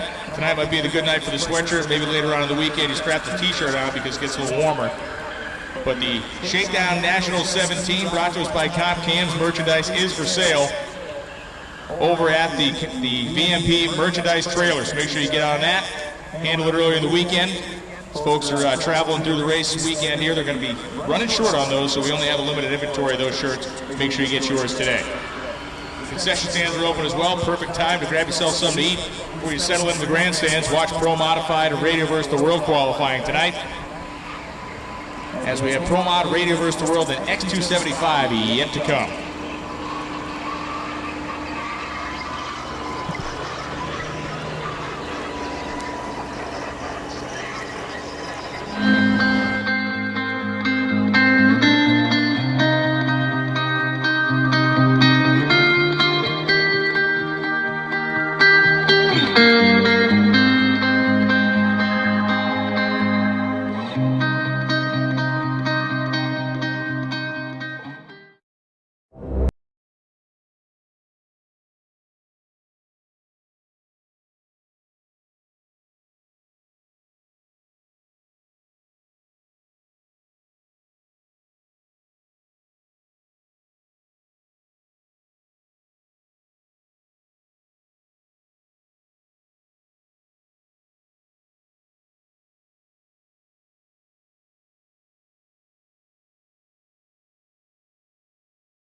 Everything shakes out. Remember, tomorrow night we have Judgment Day, which is going to be the 8 quickest Pro Mods taking on the 8 quickest Radio vs. the World cars. And the way we're going to set that up is obviously through qualifying. Because of the conditions we have tonight, this could be the night where we set those top 8. We know that there's going to be some very quick runs made on both sides of that Judgment Day situation. And if you're at home watching, going, how are they going to do that? Well, it's real simple. We're going to set one lane up for the big tire cars. We're going to set one lane up for the Radio vs. the World cars. And they will give their best shot with the winning team, splitting a prize package of some $15,000 amongst them. First time that it's been done. First time we're going to see it happen side by side. And the first time we're going to really throw the coals to the controversy between which happens to be better, Radio vs. the World or Pro Modified. Never before have they run heads up on the same drag strip. So it's going to be very, very fun to do, especially because the lanes will be idealized for their particular combination.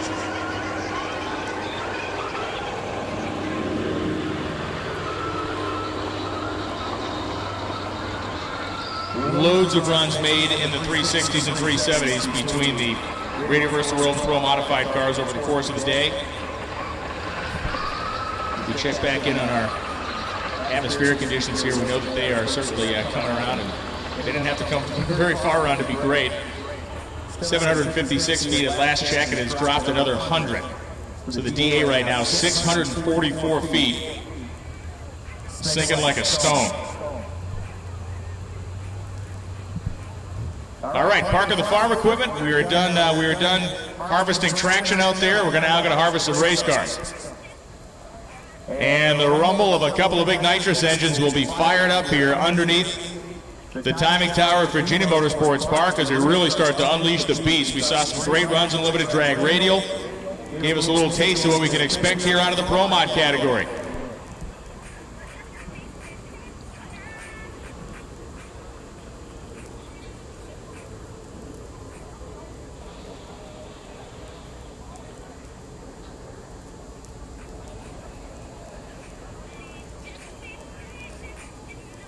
Darker the sun gets, the more prominent the brilliant LED lighting system here at Virginia Motorsports Park becomes. One of the best lit drag strips in the country. One of the highest technology lighting systems deployed in any drag strip in the country as well. As we now get ready for Pro Modified qualifying number 1. First pair of cars fired underneath the tower and inching ahead. Now, when we talk about Pro Mod, for those of you that are fans of the class, we're running under basically a PDRA rules package here. So we're talking about 960 cubic inch nitrous engines available to be used and will be used, as Johnny Camp has one stuffed in the front of a 1969 Camaro on the Summit side, and Ron Munich's from Stratford, Missouri coming up on the Atomizer side.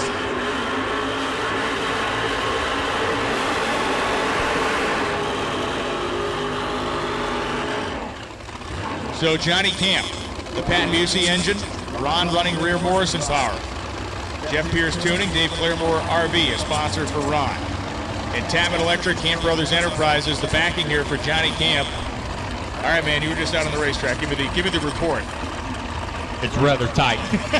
it is rather tight. It's rather sticky. It's long. It's 660 foot long. It's got scoreboards at the end, and then more than likely somebody within the next 2 hours is going to try to burn one of them jokers to the ground right here at B&B. So unlike, there was the Steak and Shake restaurant, but tonight it's going to be the Stack Up or Shake on the racetrack. Is that what you're saying? There's no doubt about it. Thursday night Q1. This right here is why you do Pro Q1 on Thursday night. Conditions are there. The racetrack is definitely there, and let me tell you, it is fixing to be game on. So Johnny Camp and Ron Munich's the runners of the PDRA series. They are used not only to this racetrack, but they're used to seeing conditions like this around here. The World Finals for PDRA are run at this facility every year, and you guys always have atmosphere like this at this time of the year when that event gets run. Oh, that race in October is insane.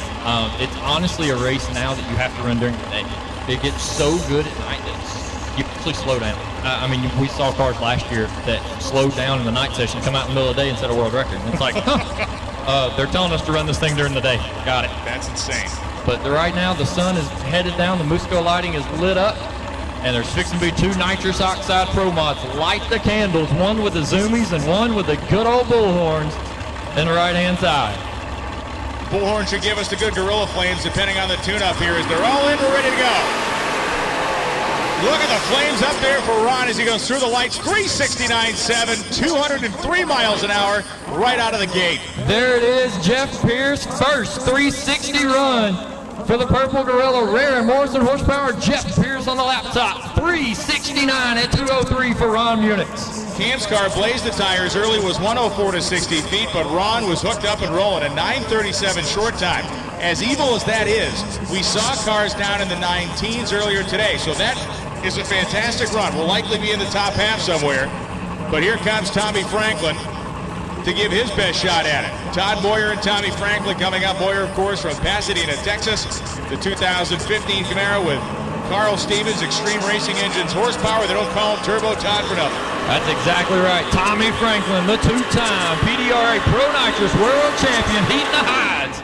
In the left-hand side of the racetrack, coming in out of Fredericksburg, Virginia, Pat Busey Racing Engines, 959 cubic inches between the frame rails of the Jerry Bickles Chevrolet. Smartcom Technologies, or Smartcom Home Technologies, Rogers Automotive, and Franklin Electric supporting Tommy Franklin, the hardest working man in drag racing, the owner of this facility right here, and a guy whose middle name is Hustle as he makes his way back to the starting line. For Todd Moyer, we saw one very early shutout pass out of him. We did see a couple of full power passes out of Tommy Franklin. Exactly. Tommy came out, had a couple of little hiccups, went 370 last run up in testing. Moyer, I think this is a pretty new combo in this hot rod. Carl Stevens behind the laptop. Tommy, Chris Murray, Todd and the boys, just Judy out there lining him up. We'll see what the old nitrous entry can run right here. This is nitrous horsepower weather. Let me tell you something. If I can tell you anybody wants to burn the scoreboard down, it's the man that owns the scoreboard, and it's Tommy Franklin in the left-hand side. Drag racing, of course, is sport of elapsed time, but the most impressive number we saw during testing came out of a Corvette, of course, that ran over 220 miles an hour over the course of the 8th mile run. So we're going to see that car, Chris Thorne's car, in just a little while. But let's watch the elapsed time here. 3:69 the gold standard, and that was the first shot out of the gate, first pair down the racetrack. And Franklin or Moyer run under the number. Moyer building up the boost in the turbo entry. Franklin rolling in at the idle with the nitrous. Lights are down. Tommy Franklin's chewing out there, and he goes to the top at 362. Woo! Look at that. Yeah, 208.52 miles an hour for Franklin. He was 9:28 to 60 feet. Todd Moyer goes 381.8 at 204 miles an hour, and he looked like he was tied to a tree stump. So Franklin gets down there, a beautiful run for him, and we are off and out of the gate quick. All I got to say is right there, Jay Cox, that 363 2 weeks ago was dang sure cute. Tommy Franklin just popped a 362 on the board, my friend. You better get in the jet box. 9:28 down low for the Jungle Rat. 2:43 to the split. Tommy Franklin is back and better than ever. 362 and 208 goes to the top of the leaderboard right here at the Shakedown. Moyer's car was 972 to 60 feet, 258 to the split, and then 381.8 at 204 through the lights. But man, Tommy Franklin throwing the gauntlet down here to get things started. All I know is that Jungle Rat was probably on the jungle bars out there at the 330 because the front wheels were hanging and Tommy was going, I hope my boy sprayed her all the way to the center line. Exactly. I was going to say, proof positive to how good this racetrack is, almost wall to wall, is the fact that that thing was on an angle going down course, and he was kind of in no man's land by the time he got to the top end. Obviously, it felt good to him where he would have lifted, so that was fantastic. Most definitely. Good run for Moyer and them as well. Coming out, only had one test hit, didn't even get it done. And, let me tell you, coming out right there, that's a good run. Kevin Rivenbark coming up next. Rivenbark in the Pro Charge Galant Motorsports Camaro. Fuel Tech on board there as well. And Todd Fontana out of Montvale, New Jersey. The 1968 Camaro for Fontana. 942 inches of nitrous injected horsepower for Fontana.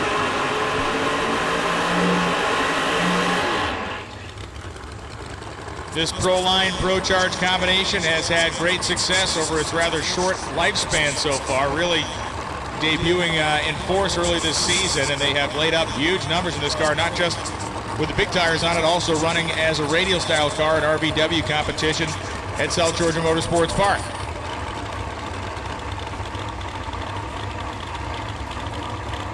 This car has run down as quick as 360 with radials on it.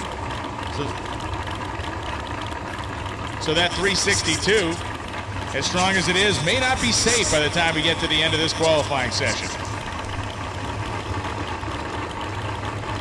Continuing to track the atmosphere, still 640 feet. Really, really good. Water has stayed about the same as well. So again, you get that nice consistency in the water grains. You're helping your tuner there, not having to get weird with with compensating for that. Exactly right. Kevin Rivenbark came out, has been blistering the mid 360s all day long. Now he's probably in the best conditions that he's been in all weekend. Can Rivenbark, with the Pro Charger boosted Pro Line racing power, sniff down Tommy Franklin's Jungle Rat? The numbers say he can, but the big question is, will he, right? We look at that line of Pro Mods stacked up in the staging lanes. Rivenbark lights the bulb, Fontana follows. Here we go, Rivenbark top end, 365, 203, nice and consistent, same thing you ran in testing. 365 at 203 will put Rivenbark in the number 2 spot. Fontana, nice job at driving there as the car pitched itself sideways. He was off the throttle before he got in any sort of trouble, but goes 5:08.9 at 98.78 miles an hour. Hung on to it just long enough, shut it off like a pro. 365.5, 203 for Kevin Rivenbark, places him number 2, just 0.03 of a second behind Tommy Franklin. The longer that 362 sits on top of the sheet, the stronger it looks. Here comes Charles Carpenter and Ed Wilson coming up right now. Wilson from Benson, North Carolina, the 1941 Willys. Gotta love a guy running the old school Willys body style. And how can you not love Charles Carpenter, one of the finest men to ever come into the sport of drag racing, one of the guys who is one of the godfathers of Pro Modified, from all the way back in the days of running Pro Gas cars out in California. He was, of course, known and will likely always be known more for racing 55 Chevrolets than anybody else. This Camaro became part of his program a few years ago, and it's done wonders for he and Mike Carpenter. It's a very competitive car. They run it on a schedule that fits their lifestyle, if you will, and it's always great to see Charles out here. He's a guy who picks his spots, but he picks his spots and runs places and runs as strong as anybody else out there. And again, just one of the nicest guys you're ever going to run into. A fearsome competitor, but just a fantastic, fantastic individual. And for Ed Wilson, he has been in the drag racing game a long time. He's been doing it the pro modified level for ages. Was a competitor back in the old ADRL days, PDRA competitor. Out of Benson, North Carolina, down there by Galot Motorsports Park. Carpenter from Harrisburg, North Carolina, a guy who cut his teeth racing at places like Shadyside, Shuffletown, Rockingham, the bigger strips down there in the North Carolina area.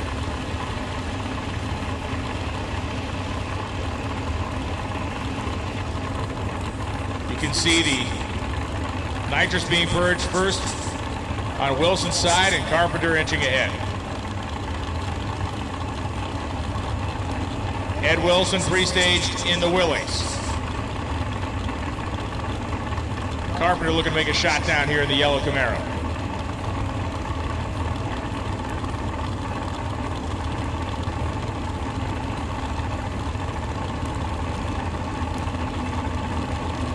An absolutely stunning evening here at Virginia Motorsports Park.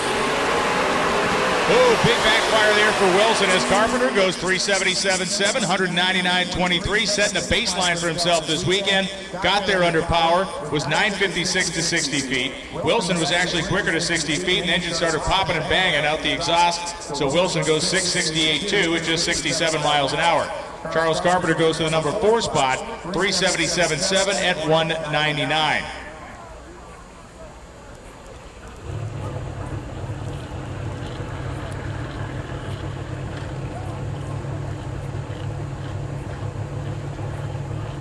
Check out the matchup coming into the water box. You got Chris Thorne, Mr. Miles Per Hour, in the left-hand side, and in the right-hand lane, you got Jim Halsey. So you and Jimmy Halsey have something in common. You both had your drag week at your racetrack last week. Well, yeah, we're both crazy. We're both really tired. So Chris Thorne, again, 220-mile-an-hour shot during his first test pass. The second test pass didn't really go as planned, but the first one was a thing of beauty. And Jimmy Halsey, of course, the track operator at Cecil County Dragway up there in Rising Sun, Maryland. Heating the rear tires, Halsey 959 cubic inches of Gene Fulton racing engine. Schweitzer Dynamics involved here. Jerry Bickle chassis, Fresnel Body Shop. Of course, RV Carey Plumbing and the Yellow Bullet Nationals logo carried proudly on the doors of his Camaro. Chris Thorne coming in out of Florida, making the long haul coming up north to Virginia. For only one thing and one thing only, I can promise you, Chris Thorne is here because there's $25,000 on the line on Saturday night right here in Pro Mod. You heard us right, fans. These race cars in Pro Mod are fighting it out for $25,000 that somebody will take home on Saturday night. And Chris Thorne is hoping that it's him. With Proline power between the frame rails and precision turbos hanging off the side of the Hemi. The boost is there, the horsepower is there. The only thing to see is if the tune-up beats the racetrack. I watched Chris Thorne get his license in this car at Bradenton Motorsports Park over the winter time, and he has certainly come a long way. He's made nice licensing runs. We've seen him make an appearance or two on the NHRA Pro Mod side of things, but he has learned a lot with every run he's made in this race car. The Proline horsepower under the hood will certainly give him the oomph, and it's proven that it has the oomph to run 220 in the 8th, which is just astonishing here. No doubt about it, but do not take your eyes off the nitrous oxide entry in the right-hand lane. These are Jim Halsey's conditions. This is when Jim Halsey shines, but Chris Thorne is looking to put it on him right here. Halsey's got the nose up. He sets it down, 364.207, and look at Thorne. 362.9 at 220. The speed again over 220 miles an hour. So Chris Thorne goes to number 2, trailing Tommy Franklin by 8 thousandths. Jim Halsey goes to number 3, and that 220 mile an hour top end speed sticking out like a sore thumb. That's called motivating on the top end. Halsey said, man, I'm on a good rip, and that little black Corvette just scooted right on by. 362, Mikey Reese on the laptop. Looking good as Reese tunes the piece to go to number 2. So right now, the top 5 cars all in the 360s. And you realize we're only 10 cars into this Yeah, thing. we're not even halfway through the field yet, and there are some major league sharks that are still floating around in the water out there that haven't surfaced yet. Speaking of a shark, that might be the queen of them right there. Melanie Salemi, Buffalo, New York's finest in 68 Firebird shell. And let me tell you, that's a motivated tuner and her husband, John Salemi. The Purple Rain Firebird. And John DeServo from Canfield, Ohio, the rear Morrison Power Plant, Schweitzer Dynamics on the tune. And John DeServo's a guy who's been out here doing this a long time. Like, you got the Salemi family over there, Legacy Pro Mod Racers. DeServo's a legacy guy as well, so great names out here on the racetrack side by side. Oh, no doubt. The Salemi family has been synonymous in the name of Pro Mod for a long time, and so is John DeServo. Coming in out of Ohio, big-time supporter up around the Norwalk category. And to see DeServo make the trip, the general contractor, you know a contractor, he had to shut his business down. Yeah. And he said, hey, I'm coming racing. But he's got 959 cubic inches of rare Morrison power and a lot of nitrous oxide from Brandon Schweitzer. The sunset here, gorgeous tonight at Virginia Motorsports Park as we have the chopper hovering over. We go all out here at VMP. Appears like it's a Black Hawk. I have to go. I'm right behind you. You better not let me run past you. Listen, if they drop a rope and guys come out of that thing, I'm the first one out the gate. You better be faster than me, and I'm a lot skinnier. Exactly. Right. It doesn't matter how fast you are or how fast I am. As long as we're faster than somebody else here, we're okay.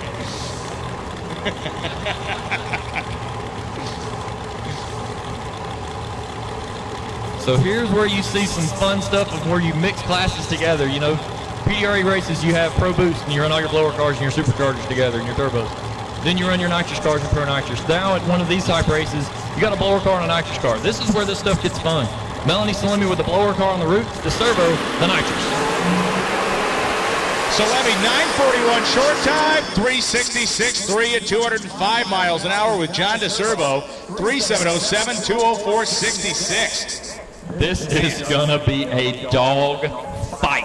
12 cars have made it down the racetrack. 6 of them are in the 360s. Yeah, and of the 12 cars that have made attempts, 9 of them have made full power pulls, which tells you something, especially during a first qualifying session where, you know, not everybody is used to the racetrack, not everybody's used to the conditions. So you get 9 out of 12 that made full power pulls on their first official shot of the night. There is a lot to work with out there as far as the racetrack goes. Most definitely. Chris Reaney, the Northern Assassin. Buck Racing Engines coming into the water box, and it's coming in as a pair. Jay Cox, the Pumpkin. Just watch Tommy Franklin go 362 to take away his nitrous Pro Mod record. Can Cox put it back on top?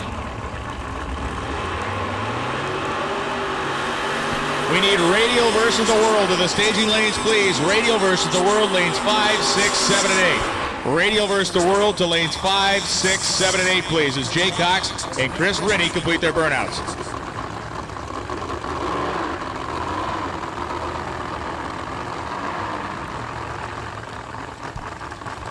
So for Jay Cox, one of the quickest nitrous cars on the planet. It was the quickest nitrous car on the planet for a while until Tommy Franklin happened just a little while ago.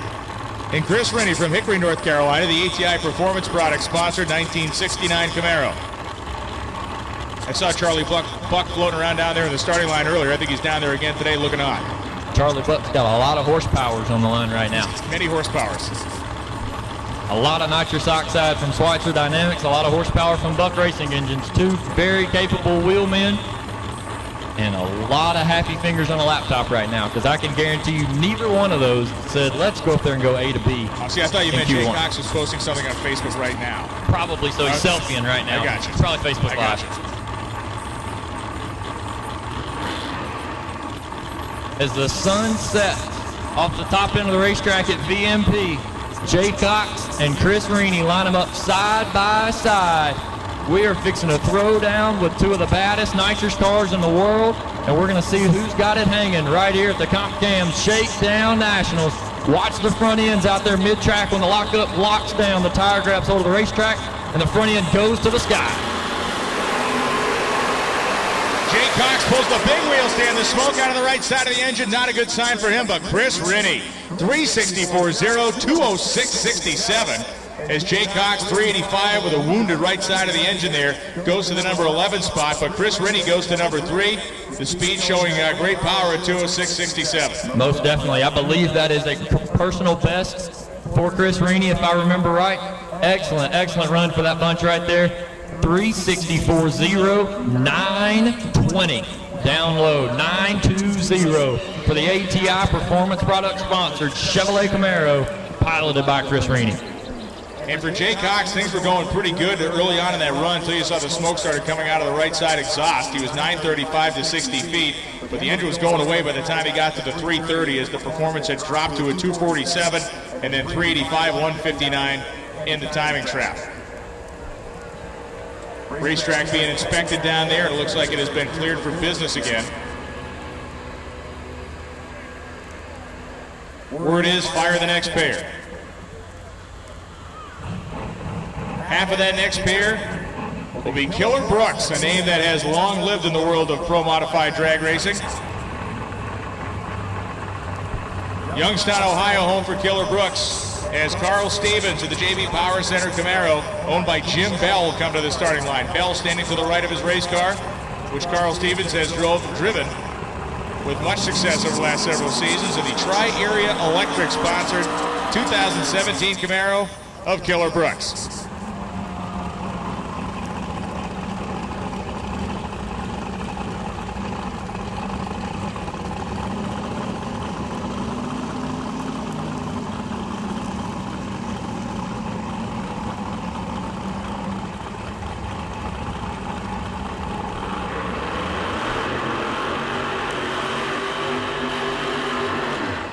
Brooks heating the tires on the Camaro as Carl Stevens makes his way back. This combination of driver, Extreme Racing Engines power, and owner won the World Series of Pro Mod in 2018. The $100,000 prize that race carried, and the prestige that goes along with it. JB Power Center, a big chain of speed shops up there in Canada. You can always find Jim Bell messing around with car stuff, but there's that SEMA show at PRI. He's always hunting around for the new stuff that he can deliver to his customers up there in Canada. Jim drove this car Jim drove Pro Modifies, I should say, for several seasons before working the deal here with Extreme Racing Engines, putting Carl in the seat. Crewman turning on the nitrous bottles for Killer Brooks. Brooks been a nitrous racer since the dawn of Pro Modified in the 1990s. I think everybody remembers his Cavalier that he raced back in the day.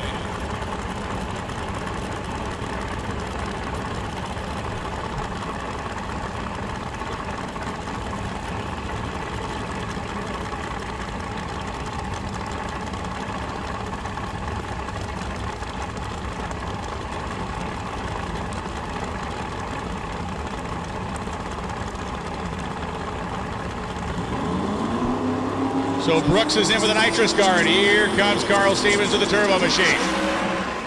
Stevens goes out and spins the tire. Brooks has not left yet. I believe the steering wheel must have come off a Carl Stevens car. The only reason that car would drift to the left like that, like a ghost ship, would be the fact that the steering wheel was likely not attached to the column anymore.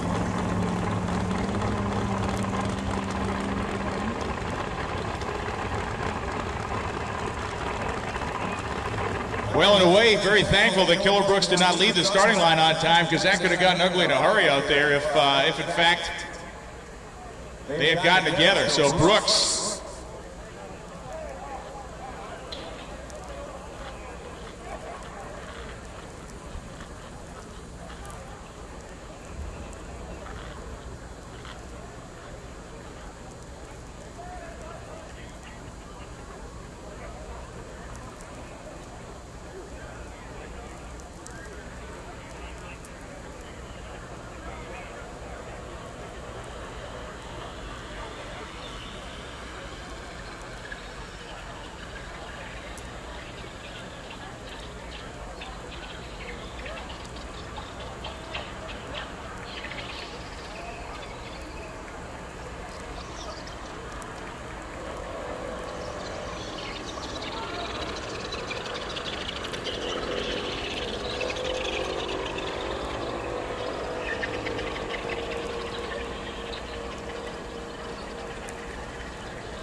Next pair of cars fired up here as we will be seeing Ricky Smith and Billy Albert going down the racetrack.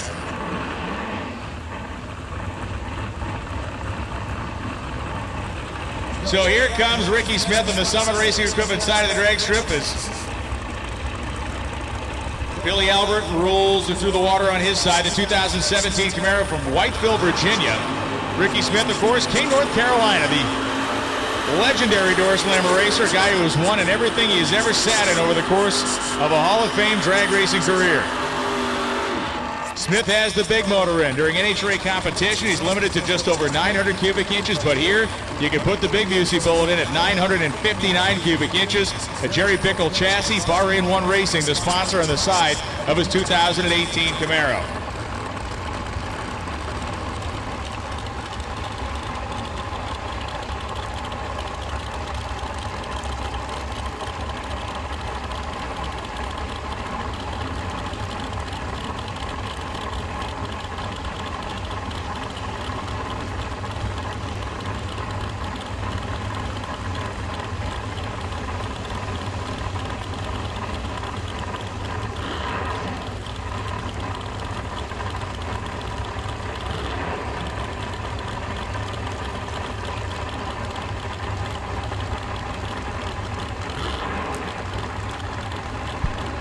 So Tracy and Lonnie Grimm watching the live stream as they head to the No Prep Kings event this weekend. You can see Ricky Smith purging the nitrous there.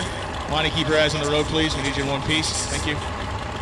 Billy Albert in orange over there on the atomizer side of the racetrack. Will be interesting to see if Smith can challenge Tommy Franklin. So far, Chris Thorne has come the closest at 362.9. You're going to go 362.0 or better to claim the #1 spot here on Thursday night. Billy Albert second to stage. Ricky's car breaks traction, and here comes Albert, 372.7, 204.73. Smith's car was 960 to 60 feet. Then started to spin the tire out there, and he shut it off. 525.9 at 93.78 miles an hour puts Smith in the number 14 spot at the moment. The top 8 right now, anchored by John DeServo at 3707. Top 11, 12 cars were all 3-second players down in the 385 zone for Jay Cox, who is the number 11, 12 qualifier right now.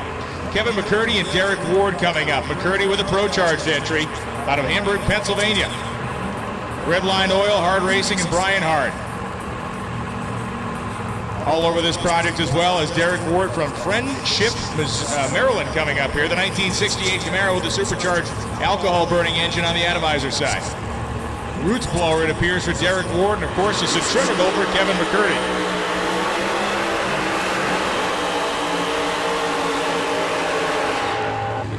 We need Radial versus the World of the staging lanes, please. Radial versus the World of the staging lanes, please. Yes, there will be some track prep done to prepare the course for you after we finish with Pro Mod, but we'd like to have you there in the chamber ready to go.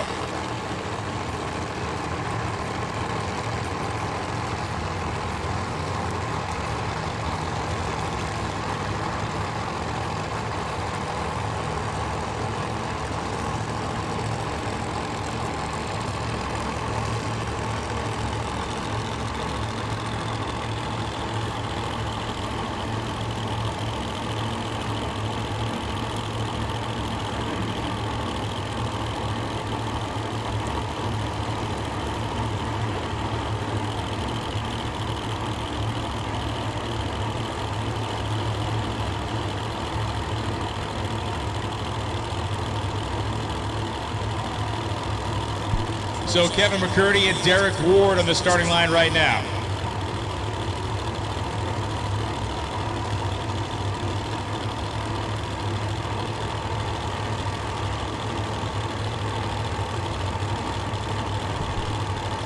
Both drivers pre-stage as Pro Mod qualifying continues. Kevin McCurdy, hang on tight, brother. How about 371.3, 205.51 for McCurdy. And Derek Ward's car over 1 second to 60 feet as it busted the tires loose right on the step of the throttle. So nice work there for Kevin McCurdy. That 371 is strong enough for number 9 right now. That is stout. 371.3, number 9.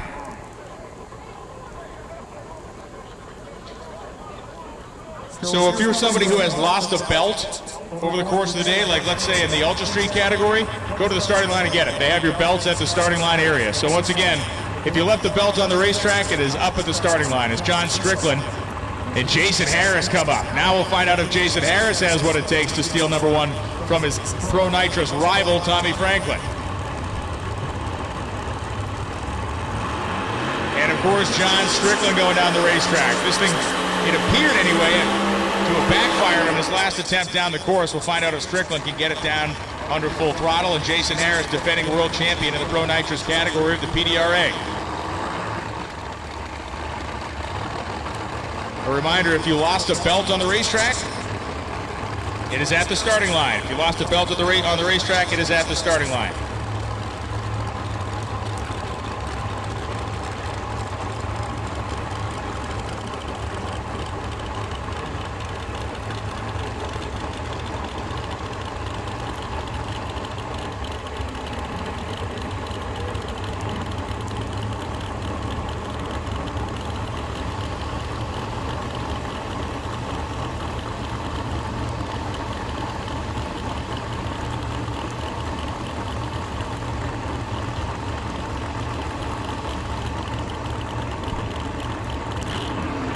Jason Harris from North Carolina, Party Time Racing, Hoosier Tire, and Mid-Atlantic Infrastructure, the sponsors here for Harris. And of course, it's Galot Motorsports for John Strickland.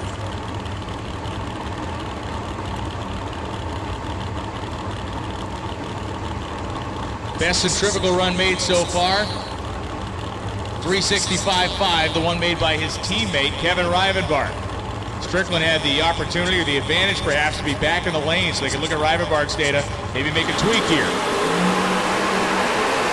John Strickland making tracks down the racetrack. 363.9 and 203.49 for Strickland. The high fives flowing down there in the starting line.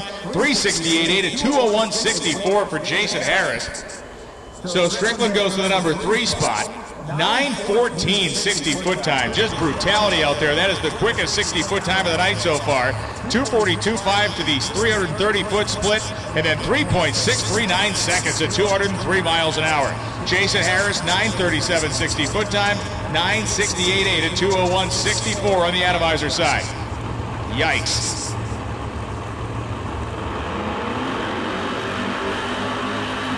Rob Superman Honeycutt coming up on the Summit Racing side, and Jason Lee.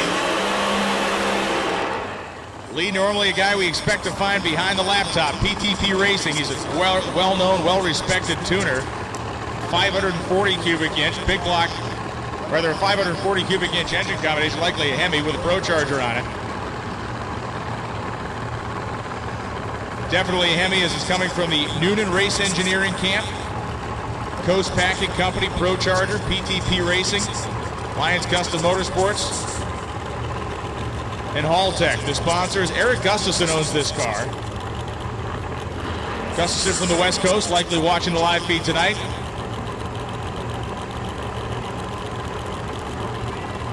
Eric, a hard runner in the NMCA series, and clearly wherever else this car fits, they will race it. And Rob Honeycutt Jr., the one they call Superman, out of Hughesville, Maryland, 2017 Mustang Grover body machine. Honeycutt Glass Company, full spectrum power batteries.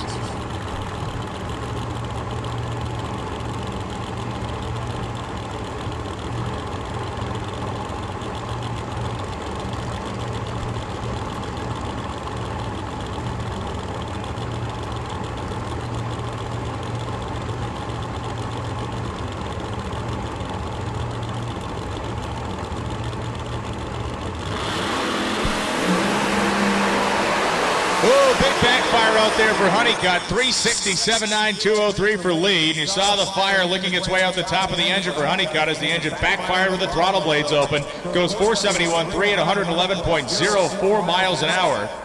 So Jason Lee goes to the number 8 spot. That's what a 367 gets you right now. You're in 367.9. Thanks for showing up. You're number 8. Rob Honeycutt, number 17 at 471.3, 111 miles an hour.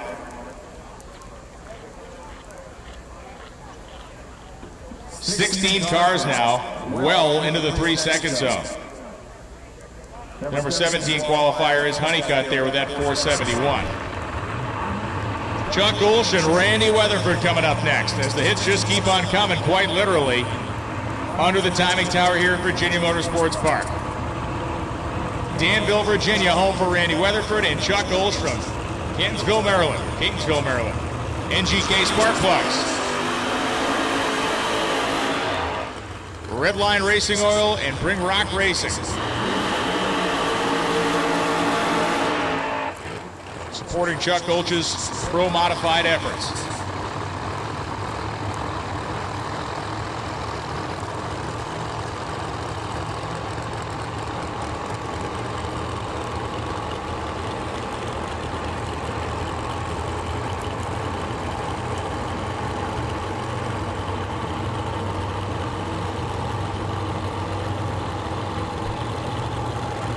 So for Randy Weatherford, who pulls his car down into low gear and creeps ahead, knows he has a great racetrack, knows he has a great race car underneath him. You're going to have to use every inch of it tonight to be somebody. Because you go mid-360s, that's fantastic, but don't expect him anywhere near the front of the pack. It is a logjam in the 360s, admittedly, with 362 being 1 and 368 being 9, 369 being the 10 spot. So between the 1 and 10 qualifying positions, only 0.07 of a second. Now 526 feet of density altitude. The number continues to drop. The water grain staying consistent. Trouble for Weatherford. Chuck Ulsh's car made a hunt for the center line. He looked it. Ulsh goes 534.7 at 97 miles an hour. And Randy Weatherford coasting to an 825 at 67.35 miles an hour.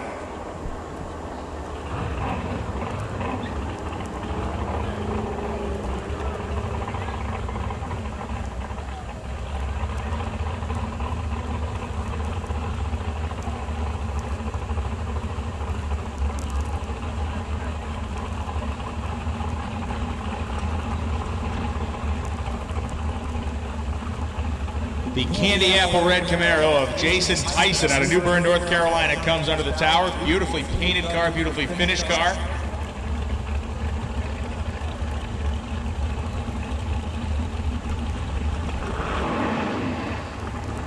Killer Brooks going to be running down the racetrack next to Jason Tyson. Brooks, of course, was on the starting line, hadn't left the starting line yet. Carl Stevens had issues, so he is given an opportunity as he did not leave the starting line during that first attempt he made at qualifying.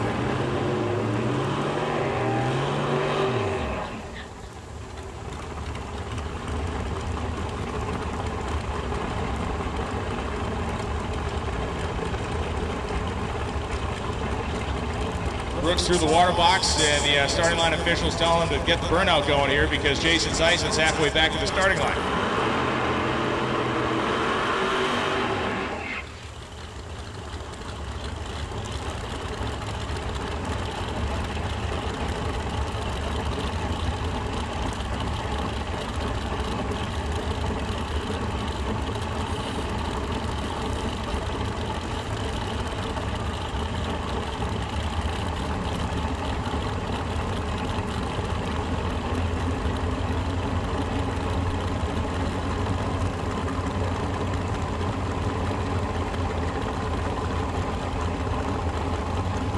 Now Jason Tyson got to be moving himself towards the fully staged position, clearing the motor out a couple times.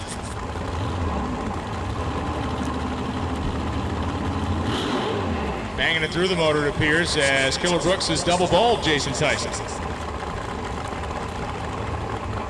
In a time run, bold move, Cotton. Bold strategy, Cotton, as now Brooks is going to back that thing out.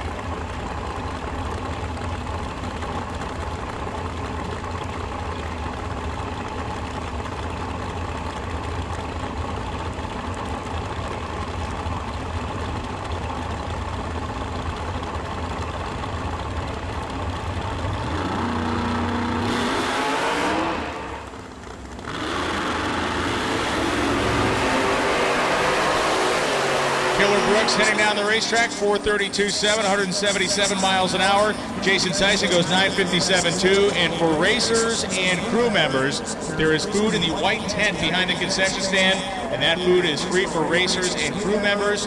We'll show your wristband and you'll eat down there, and that food will be there until it is gone. And because it involves racers and crew members, it will be gone quickly. So if you want some of that food, make your way to the white tent. Once again, racers and crew members, there is free food available to you at the white tent behind the concession stand. Get it while it's hot, get it while it exists. So neither Killer Brooks or Jason Tyson will crack their way into the top 8 of the Pro Modified category at this point. So right now, our qualifying order in Pro Modified is as follows through the top 16. It is Tommy Franklin, number 1 at 362.1. Chris Thorne, 2 at 362.9. Kevin Rivenbark, 3 at John Strickland, number 3 at 363.9. Chris Rennie, 4 at 364.0. Followed by Burnout.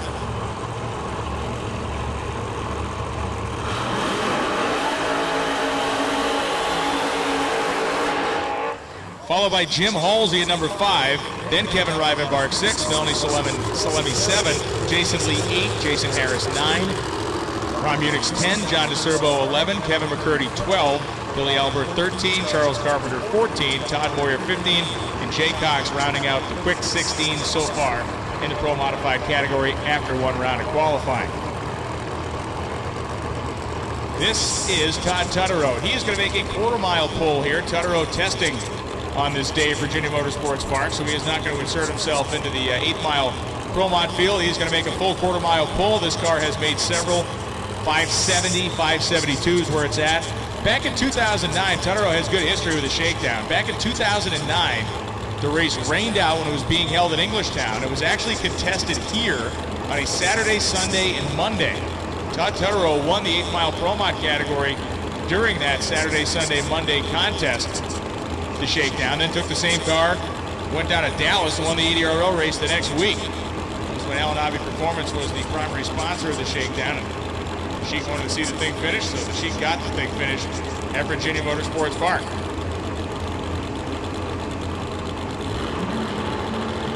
Tutterow looking for a run down in that low 570, high 560 range in this fantastic air. Torches and scrapers getting ready for action to turn this racetrack around for Radial versus the World competition.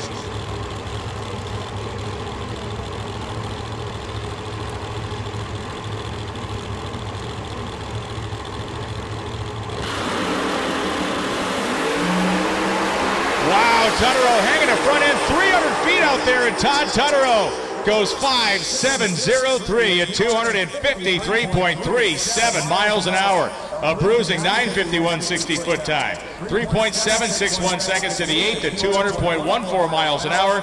481 to the 1,000 foot mark. And 5.703 seconds at 253.37 down the drag strip on a Thursday night here at Virginia Motorsports Park. So that car will be loading up and heading back to the shop, I do believe, in North Carolina. Down in Yadkinville, as the smiles certainly on the faces of the team there for Alan Hobby Performance. A very consistent day for them down in the low 570 area code. Nice job there for Todd Tutterow, the entire crew. As the starting line preparation and racetrack preparation begins for Radial versus the World. Now would be a great time to run down the concession stand, grab yourself something to eat or drink, maybe stretch your legs for a hot second. Because once we come back, this track will be tuned up for the baddest radial cars in the world. A field of all-stars down there in the staging lanes right now. And it's going to be a lot of fun to watch them throw down as we just watched the Pro Mod category be so fast and consistent.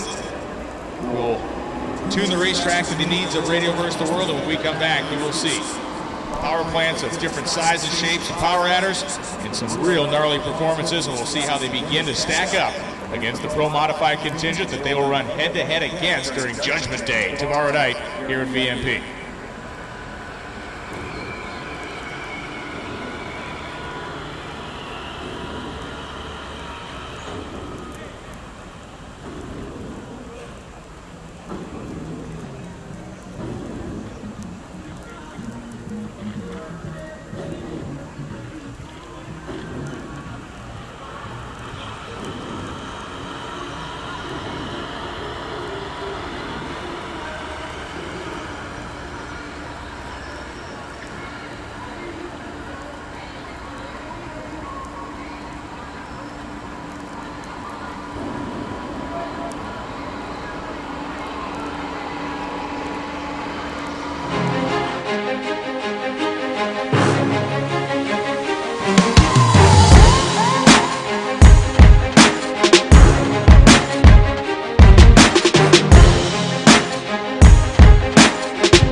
Built at Atomizer, the only purpose-built drag racing injector on the market.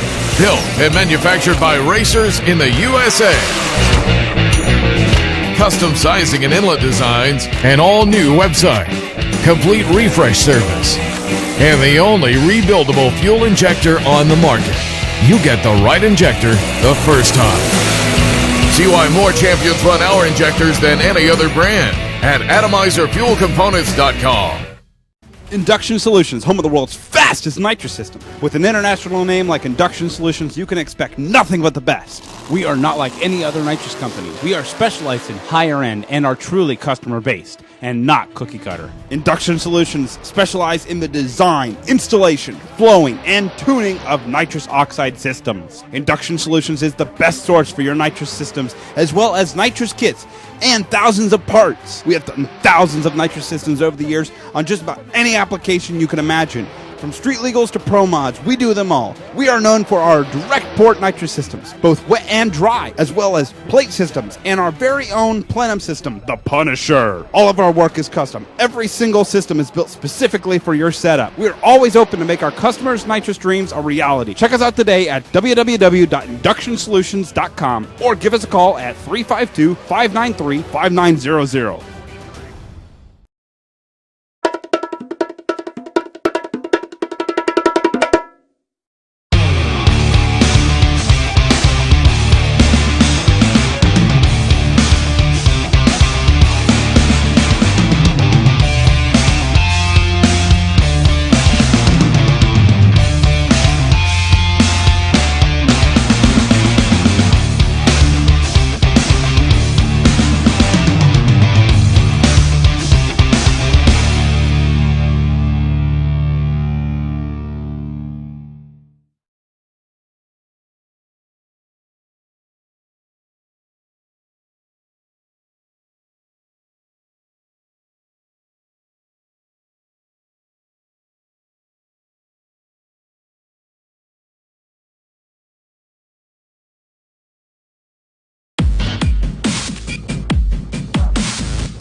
We need X275, X275 to lanes 1, 2, 3, and 4, please. X275 to 1, 2, 3, and 4.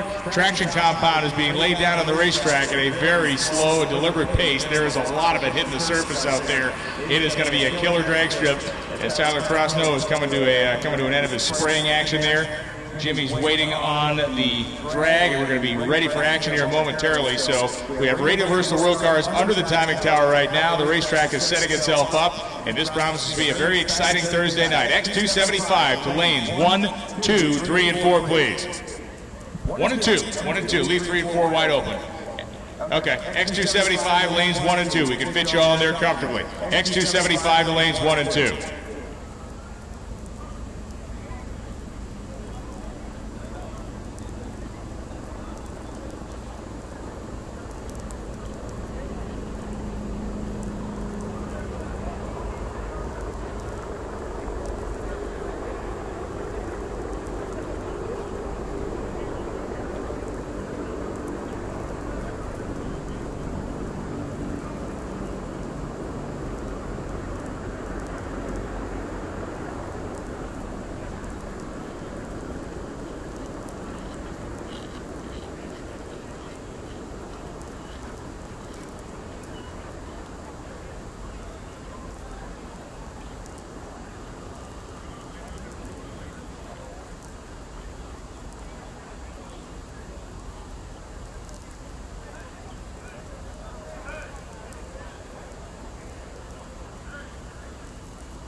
All right, so the final touch is being put on the racetrack.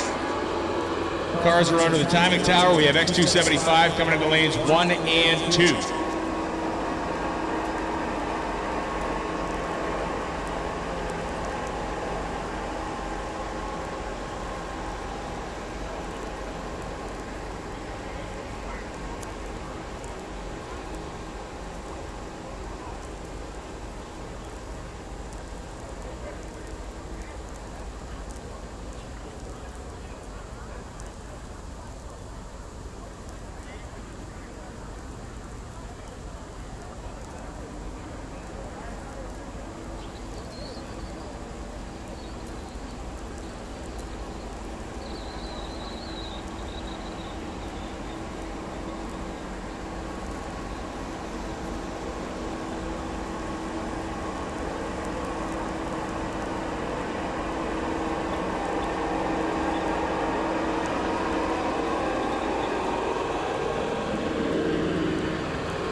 So right behind the Hot Rod Grill, behind the concession stand, there's a tent.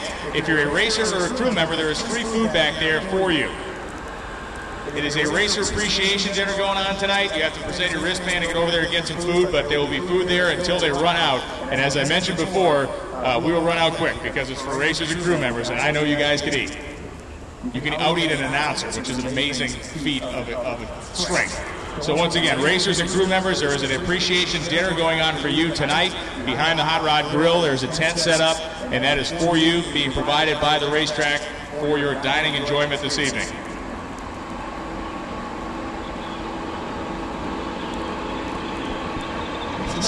Tyler says save them some scraps. You're all out of a job. That's what he says. But no, we appreciate your participation here at the Shakedown. Appreciate those of you that have made the tow, whether it's from 50 miles or 500 or 1,500 miles away. And it's a small way for us to thank you for the Racer Appreciation Dinner tonight.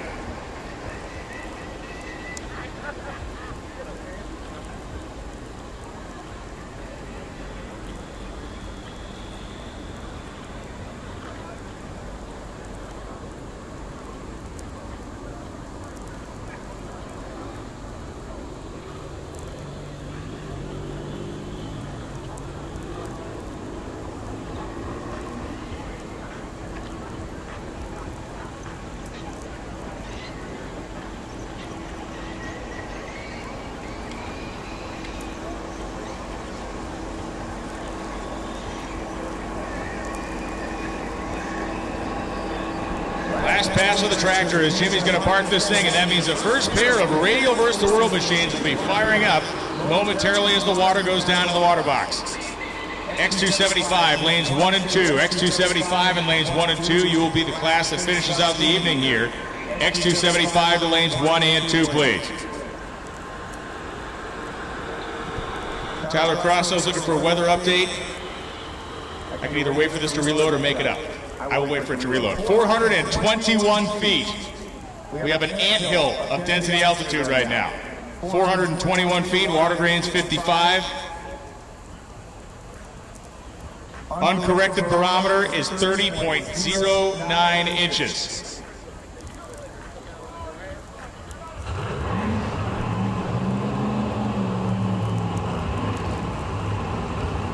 So it is go time for Radial versus the World, the other half of Judgment Day, which will be happening tomorrow night.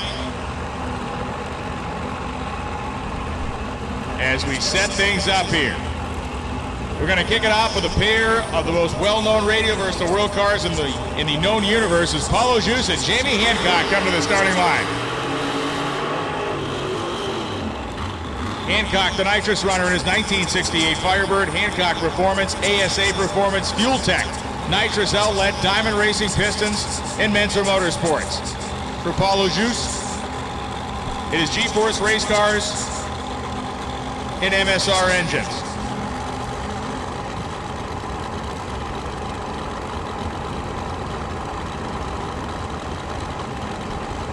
Nitrous being purged for Jamie Hancock. You can see the plume there. Paulo Juice working with, of course, the Salemi family. Jim and John down there tuning this race car, both the engine compartment and the chassis. Paulo doing the driving, which he does so capably.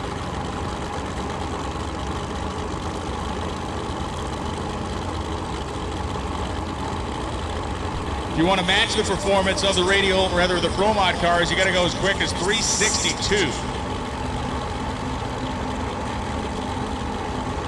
We have a bunch of cars in this field that have proven themselves capable of doing that.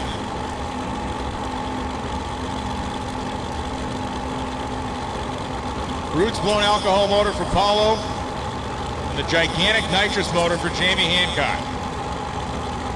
I want to talk about Marcus Perth this week and what he's going to do in this category. We'll find out what Jamie Hancock has up his sleeve. Hancock throwing the header flames up out of the chute. 361 with a 2. 200 miles an hour as Paulo Juice goes 365.7 at 200 in the first Radial versus the World car down has just outpaced the Pro Mod field. Let it begin. 9:19.60 foot times matching on both sides of the racetrack. 240 flat to the split for Jamie Hancock, 243.1 for Paulo. 361.2 to the finish line for Hancock, 365.7 for Paulo Juice. Two great runs, but Jamie Hancock has set the standard of performance here at Virginia Motorsports Park, the quickest run that's been made all weekend. Now it's David Atkins and Jack Green coming up. Green from Knoxville, Tennessee, the 1968 Firebird, once known, still known as the Warbird, with the 959-inch Pat Busey engine. M&M Transmissions, McBridge Construction, and Hawkins Racecraft, and those of you watching on MotorManiaTV.com, spread the link. It is Radial versus the World qualifying session 1. David Atkins backing his LSX-powered Camaro to the starting line. Or was. Car has come to a stop here, and it looks like it's going to have to be pushed back to the starting line area.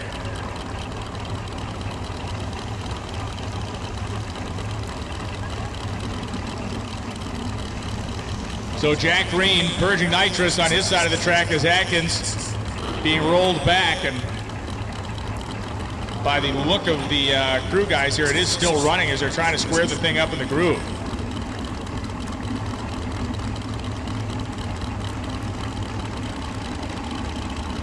So Atkins making forward progress toward the starting line. A little confusion down there, of course, as the car didn't back up, so they're hustling through their routine. A little moisture being removed from the windshield as Jack Green has inched his way in.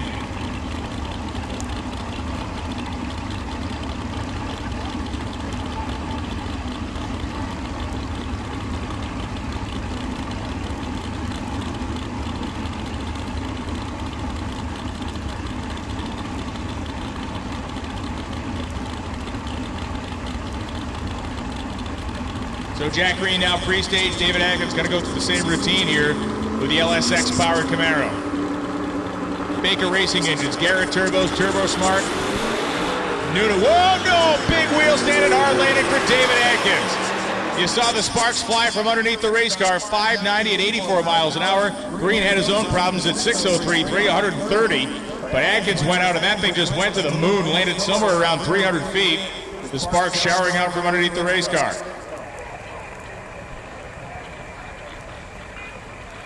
Nothing came out of the bottom of the race car. That's a good thing. Hopefully nothing too serious happened underneath, but obviously the oil pan has maintained its integrity.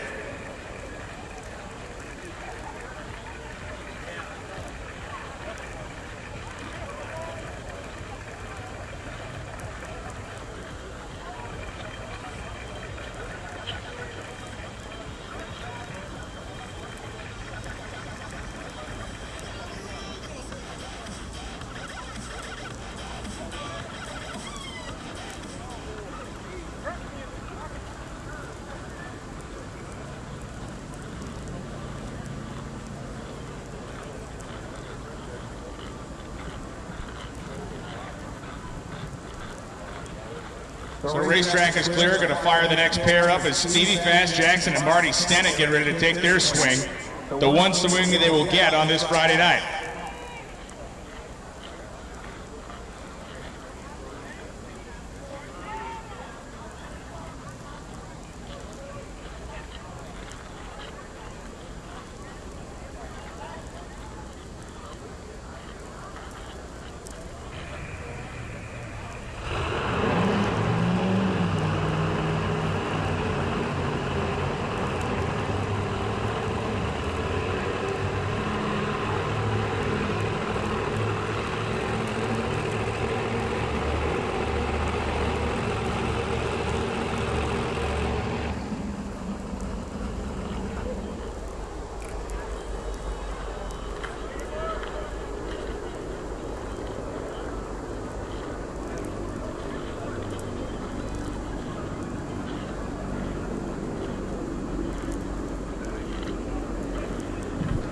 So we have a hold here momentarily as we have the on-property ambulance responding to a situation that is going to hold us up on the racetrack here for a moment.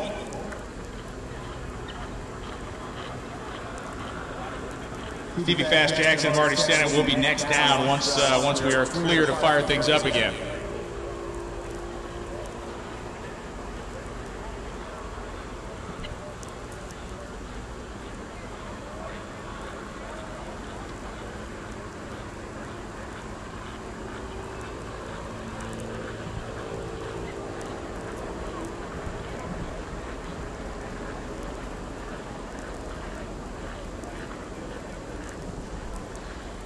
So again, going to be on a hold here for a moment or two as our medical folks respond to a situation outside of the racing surface, if you will, outside of the racing arena over there in the pits part of things. So again, hang tight. I always want everybody to be safe on pit vehicles. You have a pit vehicle here this weekend, you got to be safe on those things. We don't need anybody getting themselves hurt.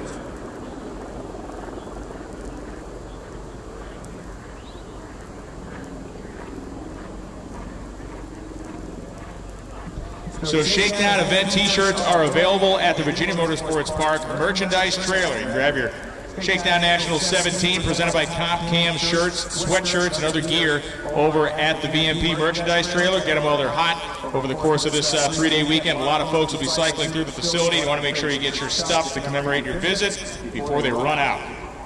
So those shirts are on sale right now. Likely going to be a couple of minutes here before we start sending cars back down the racetrack, so we're going to mosey on over. Probably got a half a second to do that. Pretty awesome to see Jamie Hancock come out of the gate, go low ET of the event so far. Paulo's running 365.7. Certainly not too shabby either.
anybody's safety or anybody's ability to get the attention they need if something goes wrong by sending cars down the track without our medical folks being on point down there.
Taking the opportunity to do a little maintenance on the racetrack while we wait for our staff to be freed up so we can get back after it here, Radio versus the World qualifying.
once we get word from the folks over there attending to the medical situation, well, when we're going to get fired up again, we'll let you know. But we know a bunch of you are out of the cars. That was the right move. And once we're within 5 minutes, we'll give you a heads up when you can climb back in and helmet up.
So word coming from the top end, some progress has been made down there. It's going to be another couple of minutes, but we don't need you back in the cars at this second, drivers, but it will be in the next couple of minutes. We'll be making that request to get you in.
All right, we need racers back in cars, please. Helmets on. Let's load them up. Racers back in cars, helmets on.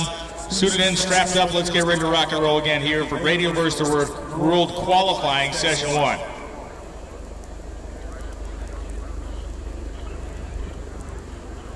So we'll pick it back up again with a great pair here with Marty Stennett and Stevie Fast Jackson, of course. Jackson's big blown alcohol motor in the front of that thing, and Marty Stennett, the turbocharged small block out of Catawba, Kentucky. Shadow 2.0 for Jackson, Strange Engineering, J&A Service. The Majors, along with Stevie Fast Jackson and Phil Schuler on this hot rod. Jimmy Bradshaw taking the opportunity to keep the track fresh and good out there. You saw him on the drag moments ago. Now he's fanning some traction compound over the first 60 feet of the racetrack on both sides.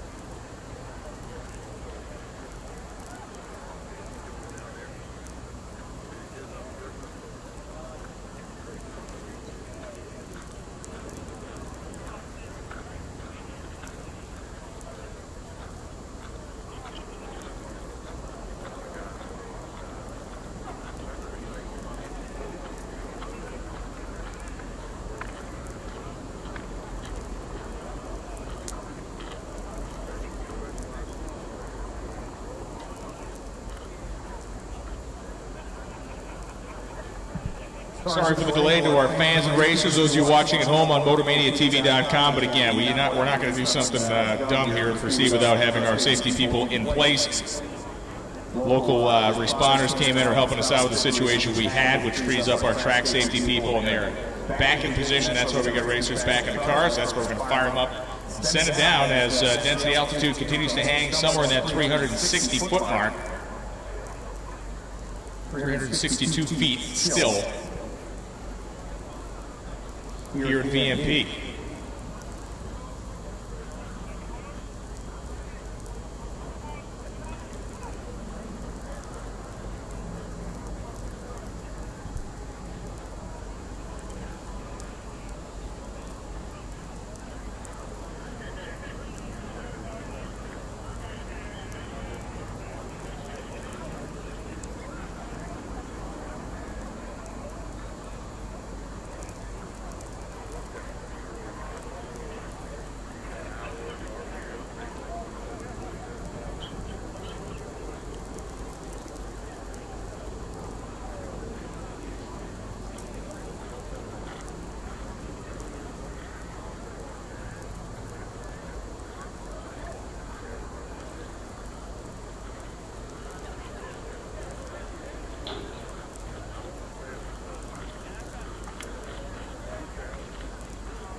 All right, the fire up signal being given to Stevie Fast Jackson and Marty Stennett here at VMP. Going to light off.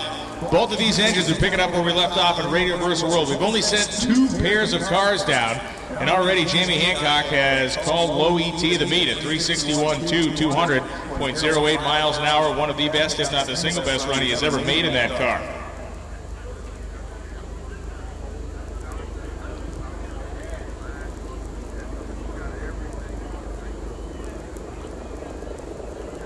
All the medical personnel back into place at the top end of the racetrack, ready to jump on any situation that requires their skill.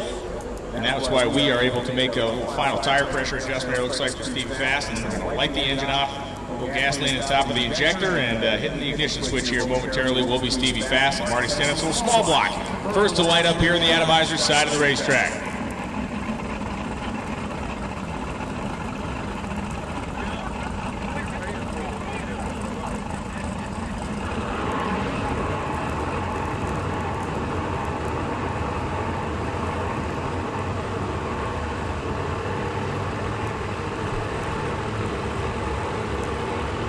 The big snorkel up there above the roof line of the 2015 Camaro, known as the Shadow 2.0 for Stevie Fast.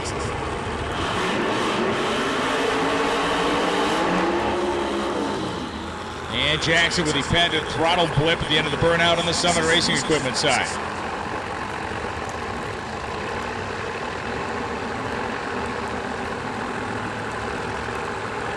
Both cars backing up in unison. Marty Stennett, a fan favorite for the fact that this car does run the small engine.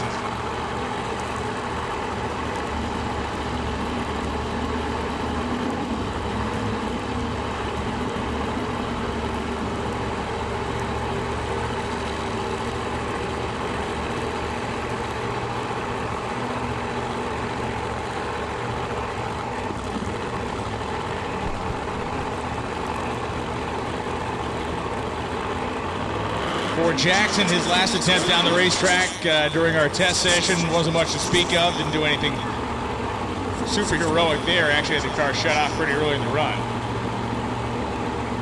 Marty Stennett's couple of test passes checked out. One kind of an early shut off, but still seemed to have some promise down low.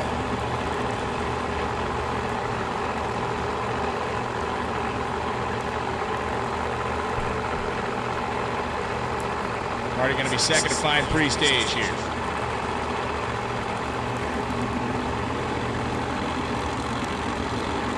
Under the lights here at VMP, qualifying session 1 at RVW is back up and officially running down. Huge wheel stand for Jackson. He lands hard. Marty Stennett 375.2 at 204.29 miles an hour. And Stevie Fastcar went into a power wheelie early in the run. He hung with it for a minute, and then it came crashing down. You saw the sparks coming from underneath the race car. Marty Stennett goes to 3. Steve Jackson, 457, goes to the number 4 spot.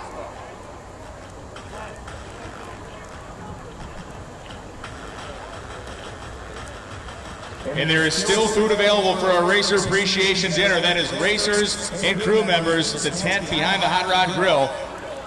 That is for you. It is a Racer Appreciation Dinner on this Thursday night. Thank you for coming out here and participating in the 17th running of the Annual Shakedown Nationals.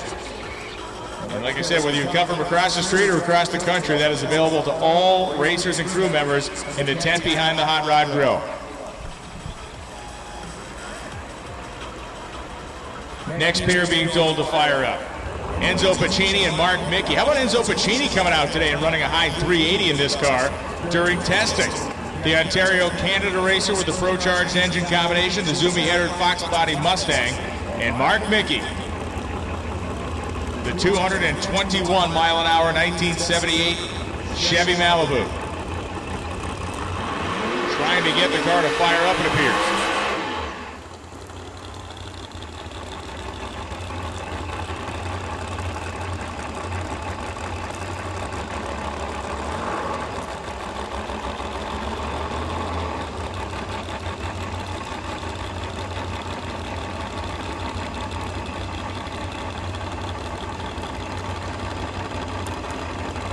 Mickey's car refusing to fire underneath the timing tower here, and time is getting tight as Enzo Pacini has finished his burnout and made his way back across the starting line. It will be a single in the left lane, so Mark Mickey will not make what promises to be perhaps the hero session of the weekend for Radio Versa World Qualifying. That is a very tough break for that team.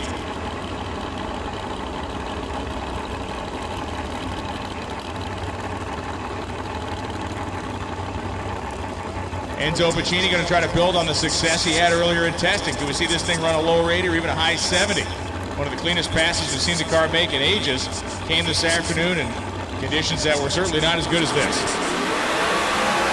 And look at Enzo Pacini on perhaps a career best run, 386.1 at 188.57 miles an hour. Beautiful stuff there, just shy of 1 second to 60 feet. 2.56 seconds to the 330-foot split, and then 386.1, 188.57 miles an hour through the timing trap puts Enzo Pacini in the number 4 position right now, and that car is just consistently printing time slips. Very nicely done there, picked up off of their qualifying, or rather their testing effort this morning.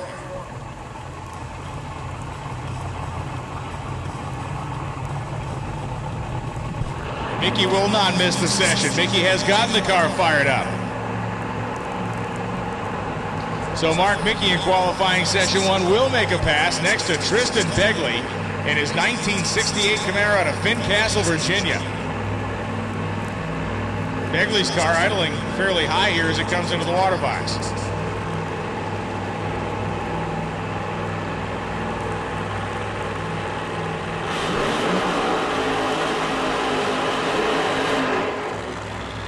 Begley rolling smoke off the rear tires of the Camaro.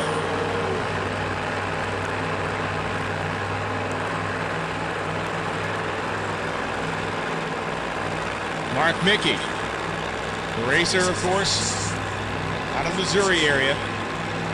Jefferson City, Missouri, with Jason Carter on this race car. Has made incredible history with this Malibu. It has been a race car for 20 plus years. It has run in a million different categories. The ultimate form of the thing is right here, right now. A stock four-spacing big block Chevrolet provides the power with just monstrous 80 pounds of boost or something ridiculous on that order going through this engine.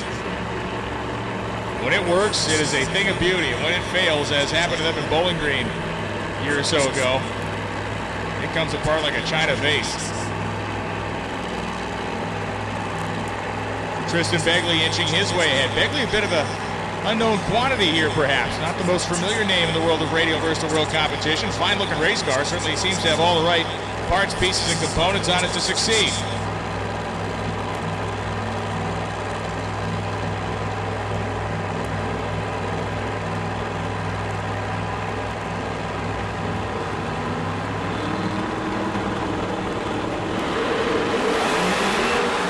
This car goes into an immediate wheel stand, and Mickey has problems just past the 60-foot block. 493 at 117 for Mickey, and we're going to send the pusher four-wheeler out for Tristan Begley.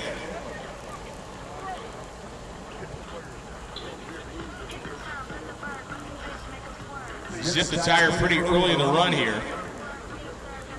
For Mark Mickey, a 983 60-foot time. The thing was getting it down low, then you heard it pop out the exhaust, and that was the end of that run for Mark.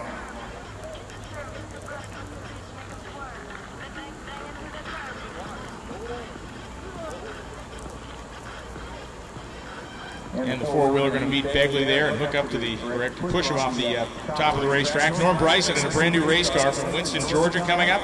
M&M Transmissions, Bryson Motorsports, and Mike Decker, the third from Baltimore, Maryland.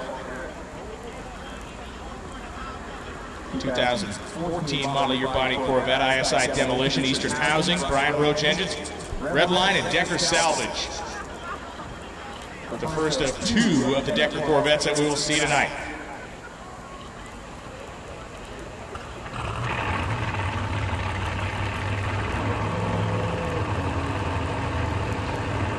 For Norm Bryson, it is a monstrous nitrous-willing power plant.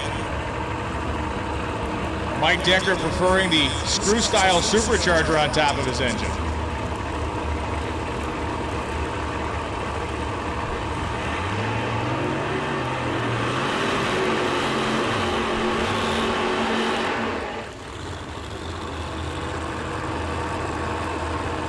Certainly interesting ways to make power here, different ways to make the power. With the nitrous engine, you're bringing that extra oxygen to burn the extra fuel in chemically, with the nitrous oxide being injected into the intake manifold, into the intake runners, basically everywhere else you can jam it into. Of course, with the screw blower car, you're mechanically adding that extra air by spinning the supercharger to pressurize the cylinders, give you more volume of air to burn, give you more volume of air to add more volume of fuel to make more power.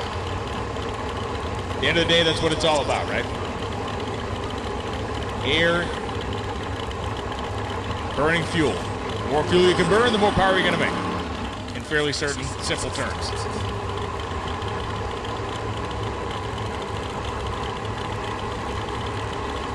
Warmer day with more humidity, the nitrous cars may have a little bit of an advantage here.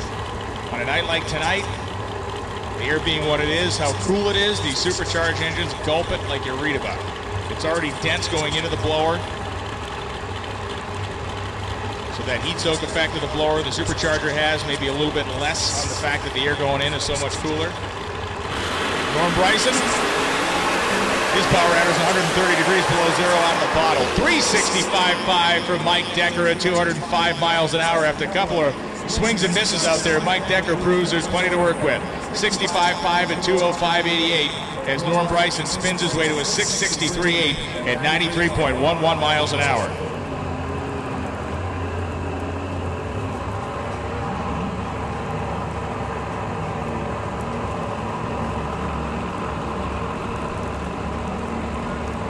And here comes Mark Mickey, the nuclear banana, the banana hammock, you call it what you want, but he has gone the way of Brent Sansui's jacket. Sansui stole from Lee Sebring and lights out like a year ago.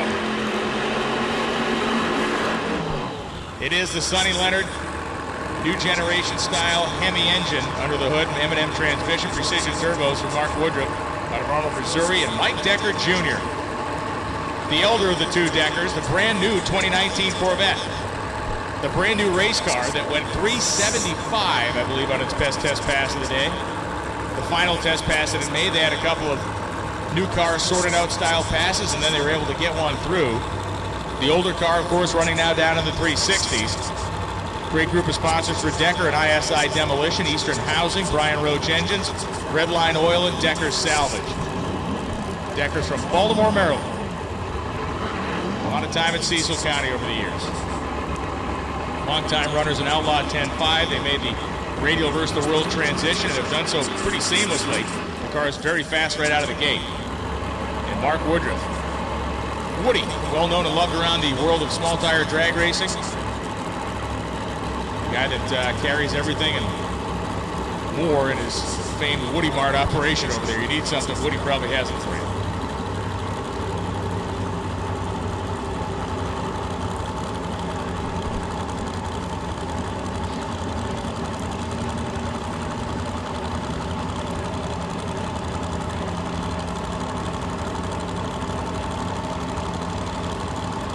Crowd on the starting line looks on as Mike Decker Jr. stages his car and Mark Woodruff stages his. Both of them going to make a full pull down the racetrack. 370 with a 5, 370 with a 9. A great side-by-side matchup. Woodruff the quicker of the two by 4,000ths of a second. Or rather 985.60 foot time for Woody, 991 for Decker. 251.7 to the split, 2505 for Decker. 3709 at 203 for Mike Decker Jr. 3705 at 199 for Mark Woodruff. Speed down for Woodruff. That's normally a car that can really sing at 210 plus. But a nice run on either side puts them solidly in the field. Woodruff 4 and Decker 5.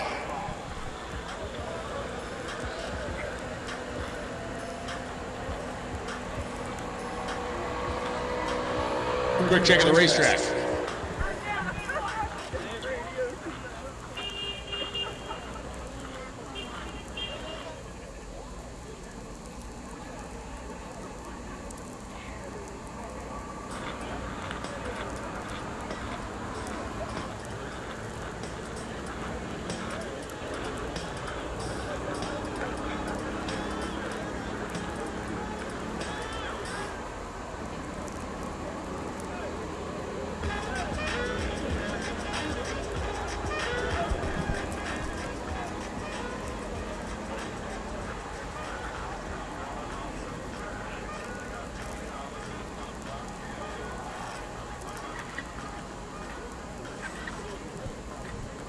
Apparently pieces of floor belt out there on the racetrack. That's what's being scooped up on the summit side from Decker's car, making sure that's clear before we send Will Evil and Marcus Burt down the racetrack. Burt's going to be one to watch here certainly after seeing Jamie Hancock go 361.2. Nitrous car currently leading all comers.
And again, just making sure there's no debris left as we continue through Radio vs. the World here, and we have our X275 cars chomping at the bit, quite literally, in the staging lanes.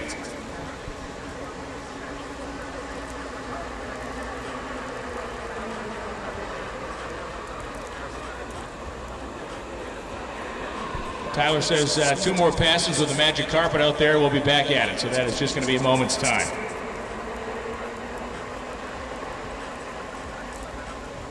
He claims it's the best invention ever. I would argue that that's beer, but this may be a close second. I think beer won, magic carpet too. Everyone in the tower agrees with me. Yes.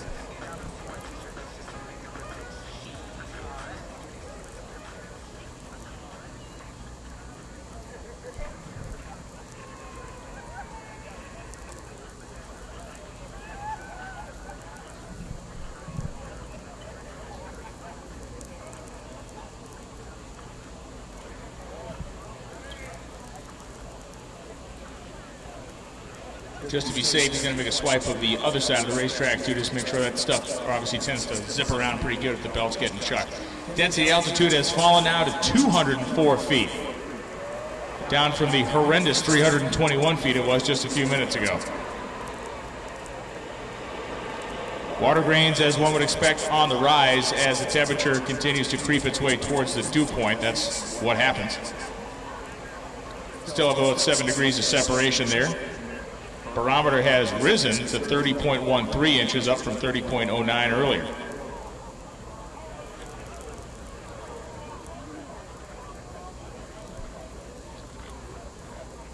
All right, Tyler's going to make a sprint to the starting line in the Golf Cart of Champions, and then we're going to fire up the next pair. Just a handful of RVW cars left to run, and the next 275 will be chasing them down the track.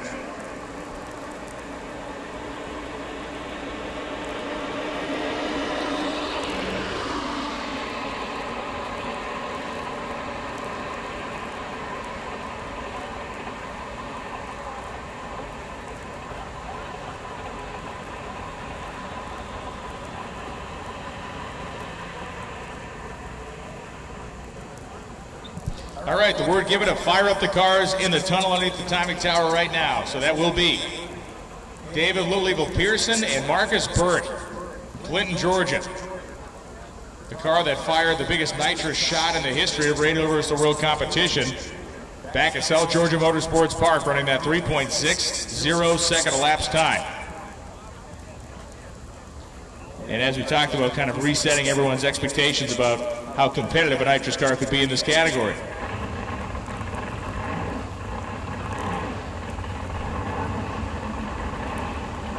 3.604 is where Marcus Burt ran at South Georgia Motorsports Park during the Sweet 16, I believe. I'm trying to remember if it was Sweet 16 or Lights Out. How about Little Evil making the climb up in a Radio vs. the World trim here these days? Another car that has been around a long time, a car that has run in a whole bunch of different categories.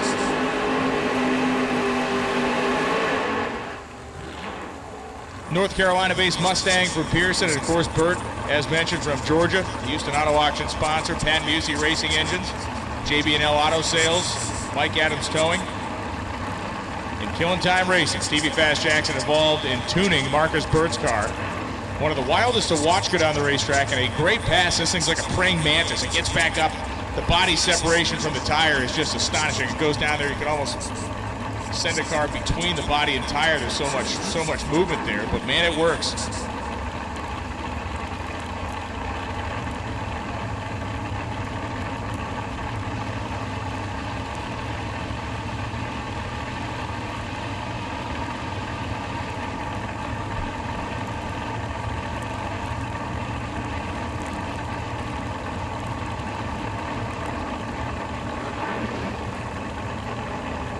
You can see as the nitrous purges get bigger and bigger, appear to be bigger and bigger over the course of the night. That's the indication how much moisture is kind of coming into the air.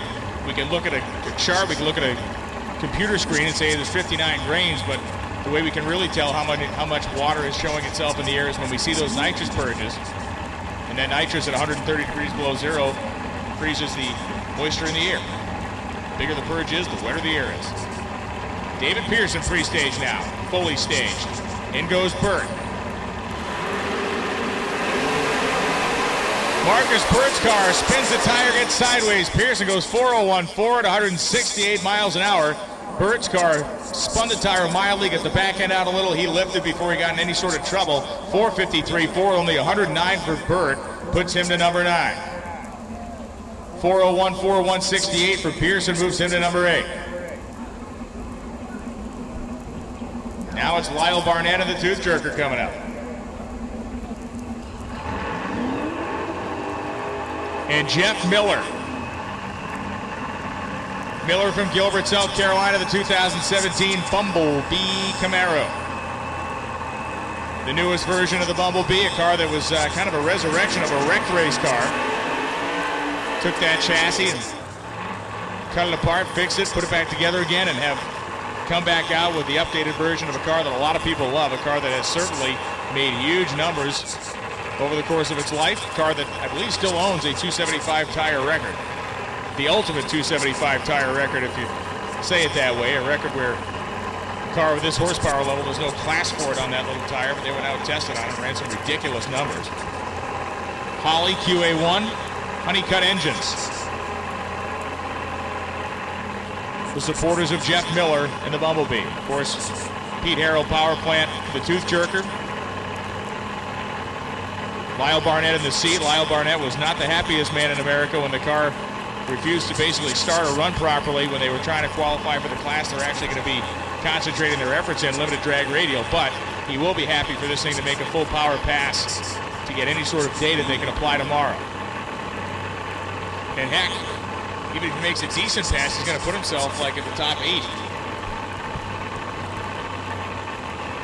Last two cars in Radial vs. the World here at the Comp Cam Shakedown Nationals 17 at Virginia Motorsports Park on Thursday night qualifying round number 1. Here we go. Miller is looking good. He's looking great. 361.5, 205.32 miles an hour. Barnett goes 423 with a 4 at 180.79. So Jeff Miller goes to the number 2 spot, only 3 thousandths behind Jamie Hancock. Hancock will leave Thursday night as the number 1 qualifier in Radial vs. the World. Barnett goes to the number 10 spot. If we look at the top 8 cars, Enzo Piccini is number 8 at 386. Stennett's number 7 at 375. Decker number 6 at 3709. Woodruff number 5 at 3705. Paulo Juice at 365.7 is 4. Decker 365.5 is 3. Jeff Miller 361.5 is the number 2 qualifier. Jamie Hancock 361.2 stands as number 1 as we close out Radial vs. the World on Thursday night. Last and final class of the evening is going to be X275. And they will be in the most hellacious conditions yet.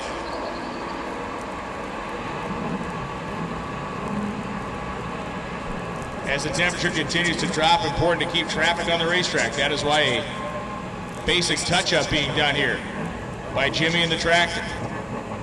The racetrack being idealized already for radial competition with the Radial vs. the World class. All it needs now is just a little rub on there.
Now it's time to kick off X275 in fine style.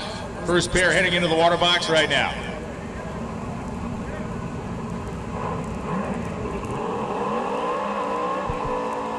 Jeff Taylor out of Hudson, New Hampshire, the 1991 Ford Mustang.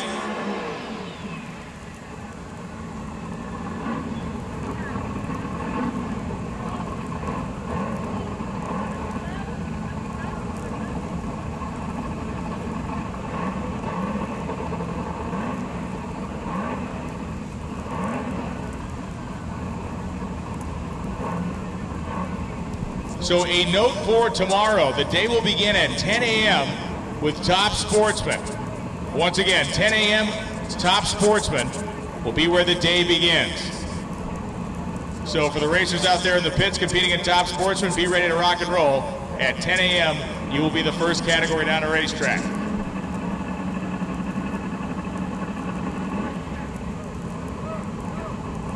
So Charles Hull from Brunswick, Georgia coming off a recent win at the Yellow Bullet Nationals. Hull is riding a wave of success. We'll find out if he can carry it through qualifying session 1. And Jeff Taylor out of Hudson, New Hampshire. Great, clean little Fox Mustang over there.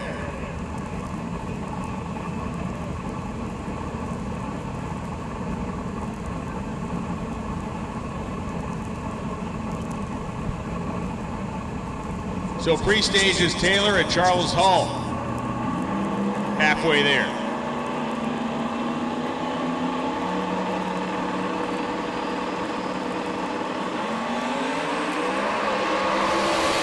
And Hull is cruising 434.2 at 167 miles an hour. Charles Hull, a nice run out there to get things kicked off. 465.2 at 150.4 miles an hour for Jeff Taylor.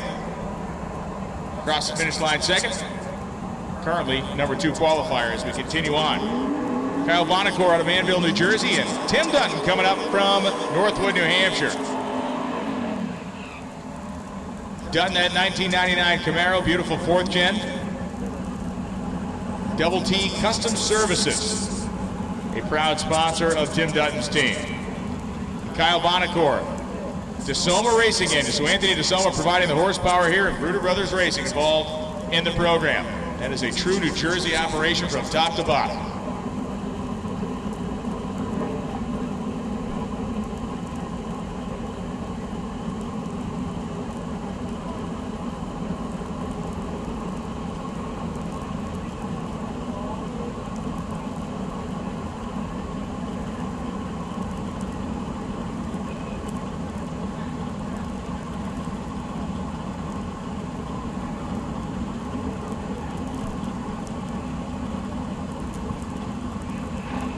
So Tim Dutton has been making the rounds with this X275 car, running in the NE X275 series, traveling to South Georgia Motorsports Park, now traveling here to the Shakedown. Not just a guy who runs this car regionally, runs it against the best in the nation.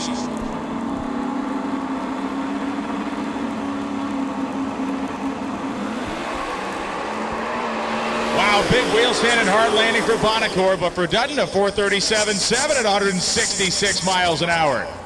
Hands raised and some clapping going on Dutton's side of the racetrack. A beautiful run for that Camaro, a 112.60 foot time, and they poured the coals to it. The speed just shy of 167 miles an hour where Charles Hull ran. Kyle Bonacore, the wheel stand did not help his cause. The landing was tough and came with a bounce. Racers and crew, we have our Racer Appreciation Dinner happening at the tent behind the Hot Rod Grill.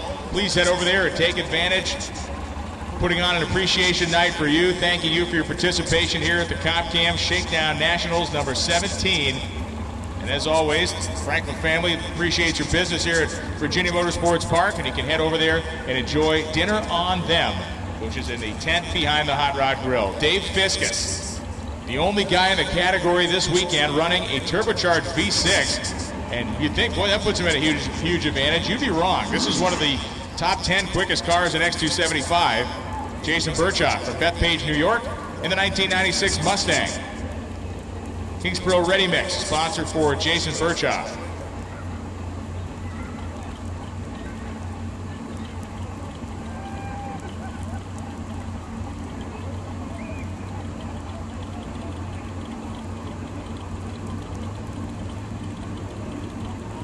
You can hear the V6 surging its way over there on the atomizer side of the racetrack. It is one of the angrier V6 engines you're going to see anywhere or anything. Somewhere Buddy Ingersoll smiles every time this thing starts. Birchop has to pedal his race car. 5:13.3, 1:30 for Fiskus as Birchop goes 4:5:06 at 161 with a pedal job. So Birchop goes to the number 3 spot despite having to pedal.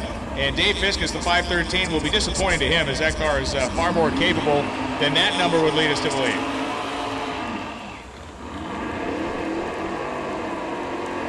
They will have more opportunity tomorrow in qualifying. And reminder, racers and crews, the appreciation dinner is going on now in the tent behind the Hot Rod Grill. Also, 10 a.m. tomorrow morning is when we will start action with qualifying round 1 for Top Sportsman. Darrell Varner, Boothman, Pennsylvania for Varner, the 85 Mustang, and Jamie Stanton, the 2002 Camaro on the Summit Racing Equipment side. Pentagon Race Fab, working with Jamie Stanton on this Camaro. And yes, all qualifying sheets will be posted on the A board near the timing tower. There's an A board near the timing tower. That is where qualifying sheets will be posted and are being posted. They are there right now, still warm from coming off the printer. Do not touch them with your face. We beg you. Yes, we know it's cold out, but do not touch the warm paper with your face. Stanton Varner continuing through X275. We have the remaining cars stacked up under the tunnel.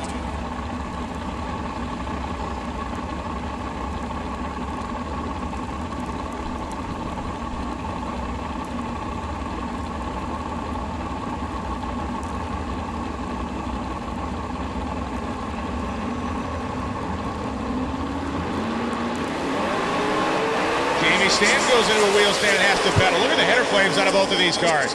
4:45.5, 161 for Darrell Varner. 4:52.8 at 158 miles an hour for Jamie Stanton. And now it is a pair of show quality Chevy 2 Novas coming to the starting line. Mike Smith in the 1962 model year car out of Ohio, and Dan Kinsey out of Virginia Beach, Virginia, the 1966 model year car in blue.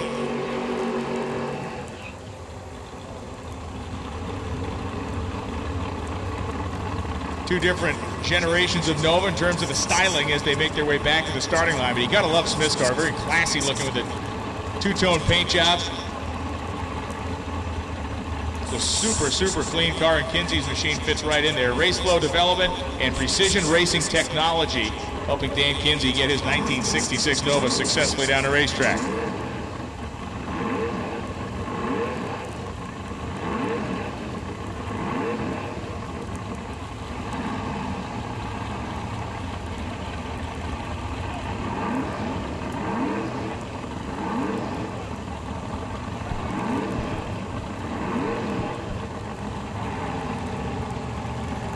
Smith rolling ahead with Kinsey. Do the same thing. Smith went in a little bit aggressively there, turned both bulbs on. Correctly backs out. Going to give Kinsey the proper chance to stage this thing one at a time. No sense in doing that in qualifying.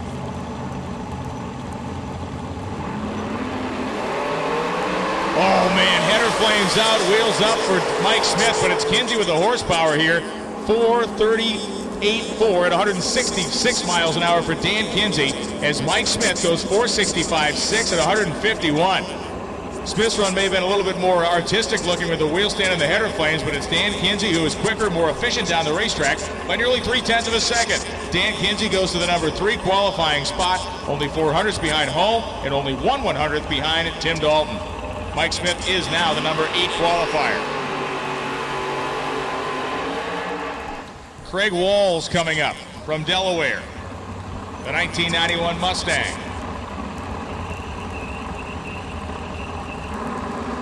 One car we have not yet seen run in X275 and will not see tonight, Ron Rhodes. I believe he is planning on being here. Rhodes likely arriving at some point this evening. We'll see his car making his qualifying attempts tomorrow, I'm virtually certain of.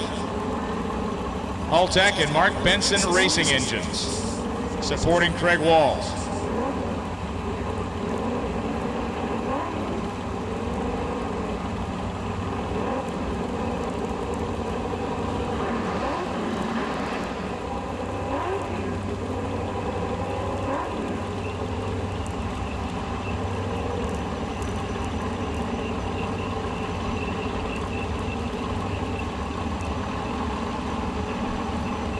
So the Delaware-based racer Craig Walls, left-hand side of the racetrack, summit side. Fox Mustang on the atomizer side. Racer X in there. Walls car, some smoke trailing behind. Walls pops it at the big end, 442, 760. You saw the flash as it went through the lights, 462.0 at 166.85. And we're going to send the over-the-wall gang out there to check on that racetrack.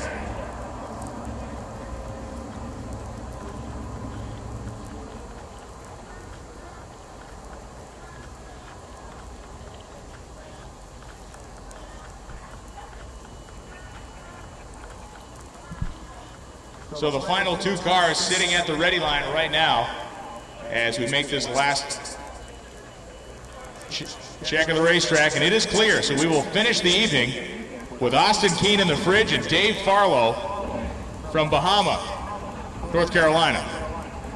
The Bufab 84 Mustang Tin Soldier race cars.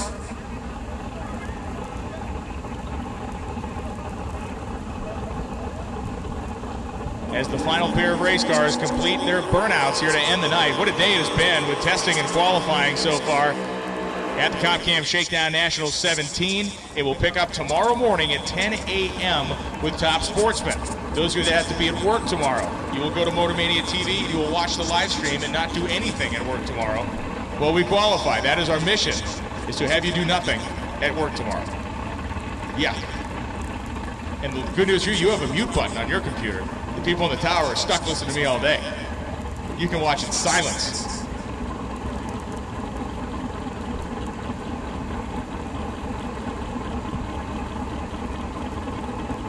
Austin Keene, one of many racers who over the years have transitioned from no-time competition to clocks-on racing. The Fridge was a very well-known no-time style car for years, and they have made the transition to turning the clocks on and conforming to X275 rules very nicely. And Dave Farlow, that 84 Mustang in green, great looking car from every angle.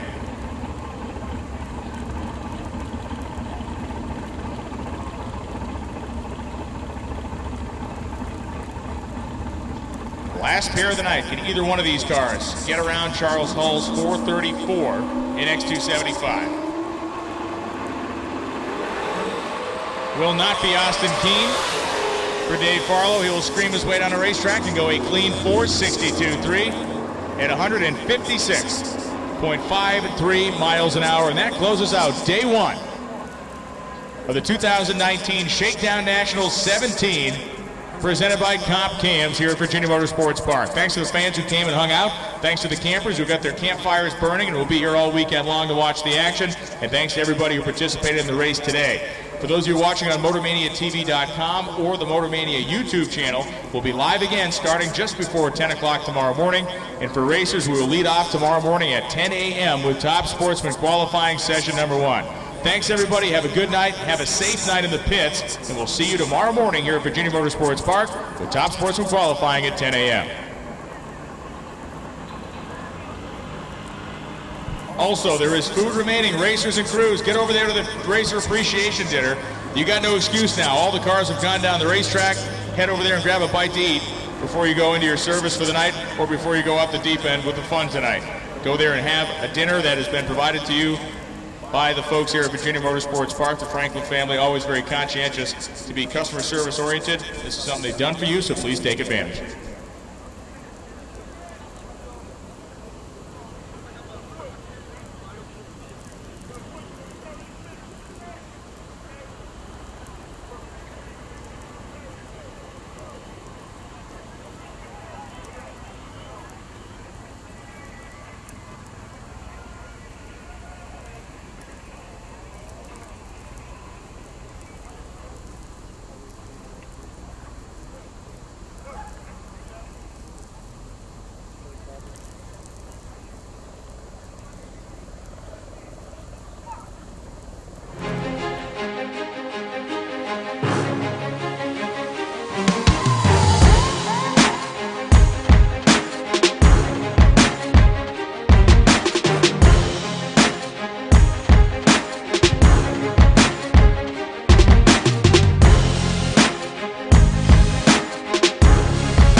Pilot Atomizer, the only purpose-built drag racing injector on the market.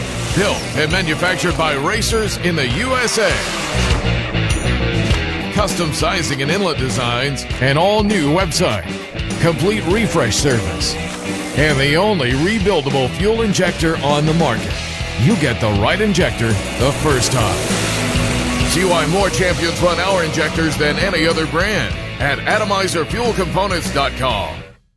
Induction Solutions, home of the world's fastest nitrous system. With an international name like Induction Solutions, you can expect nothing but the best. We are not like any other nitrous company. We are specialized in higher end and are truly customer based and not cookie cutter. Induction Solutions specialize in the design, installation, flowing, and tuning of nitrous oxide systems. Induction Solutions is the best source for your nitrous systems as well as nitrous kits and thousands of parts. We have done thousands of nitrous systems over the years on just about any application you can imagine.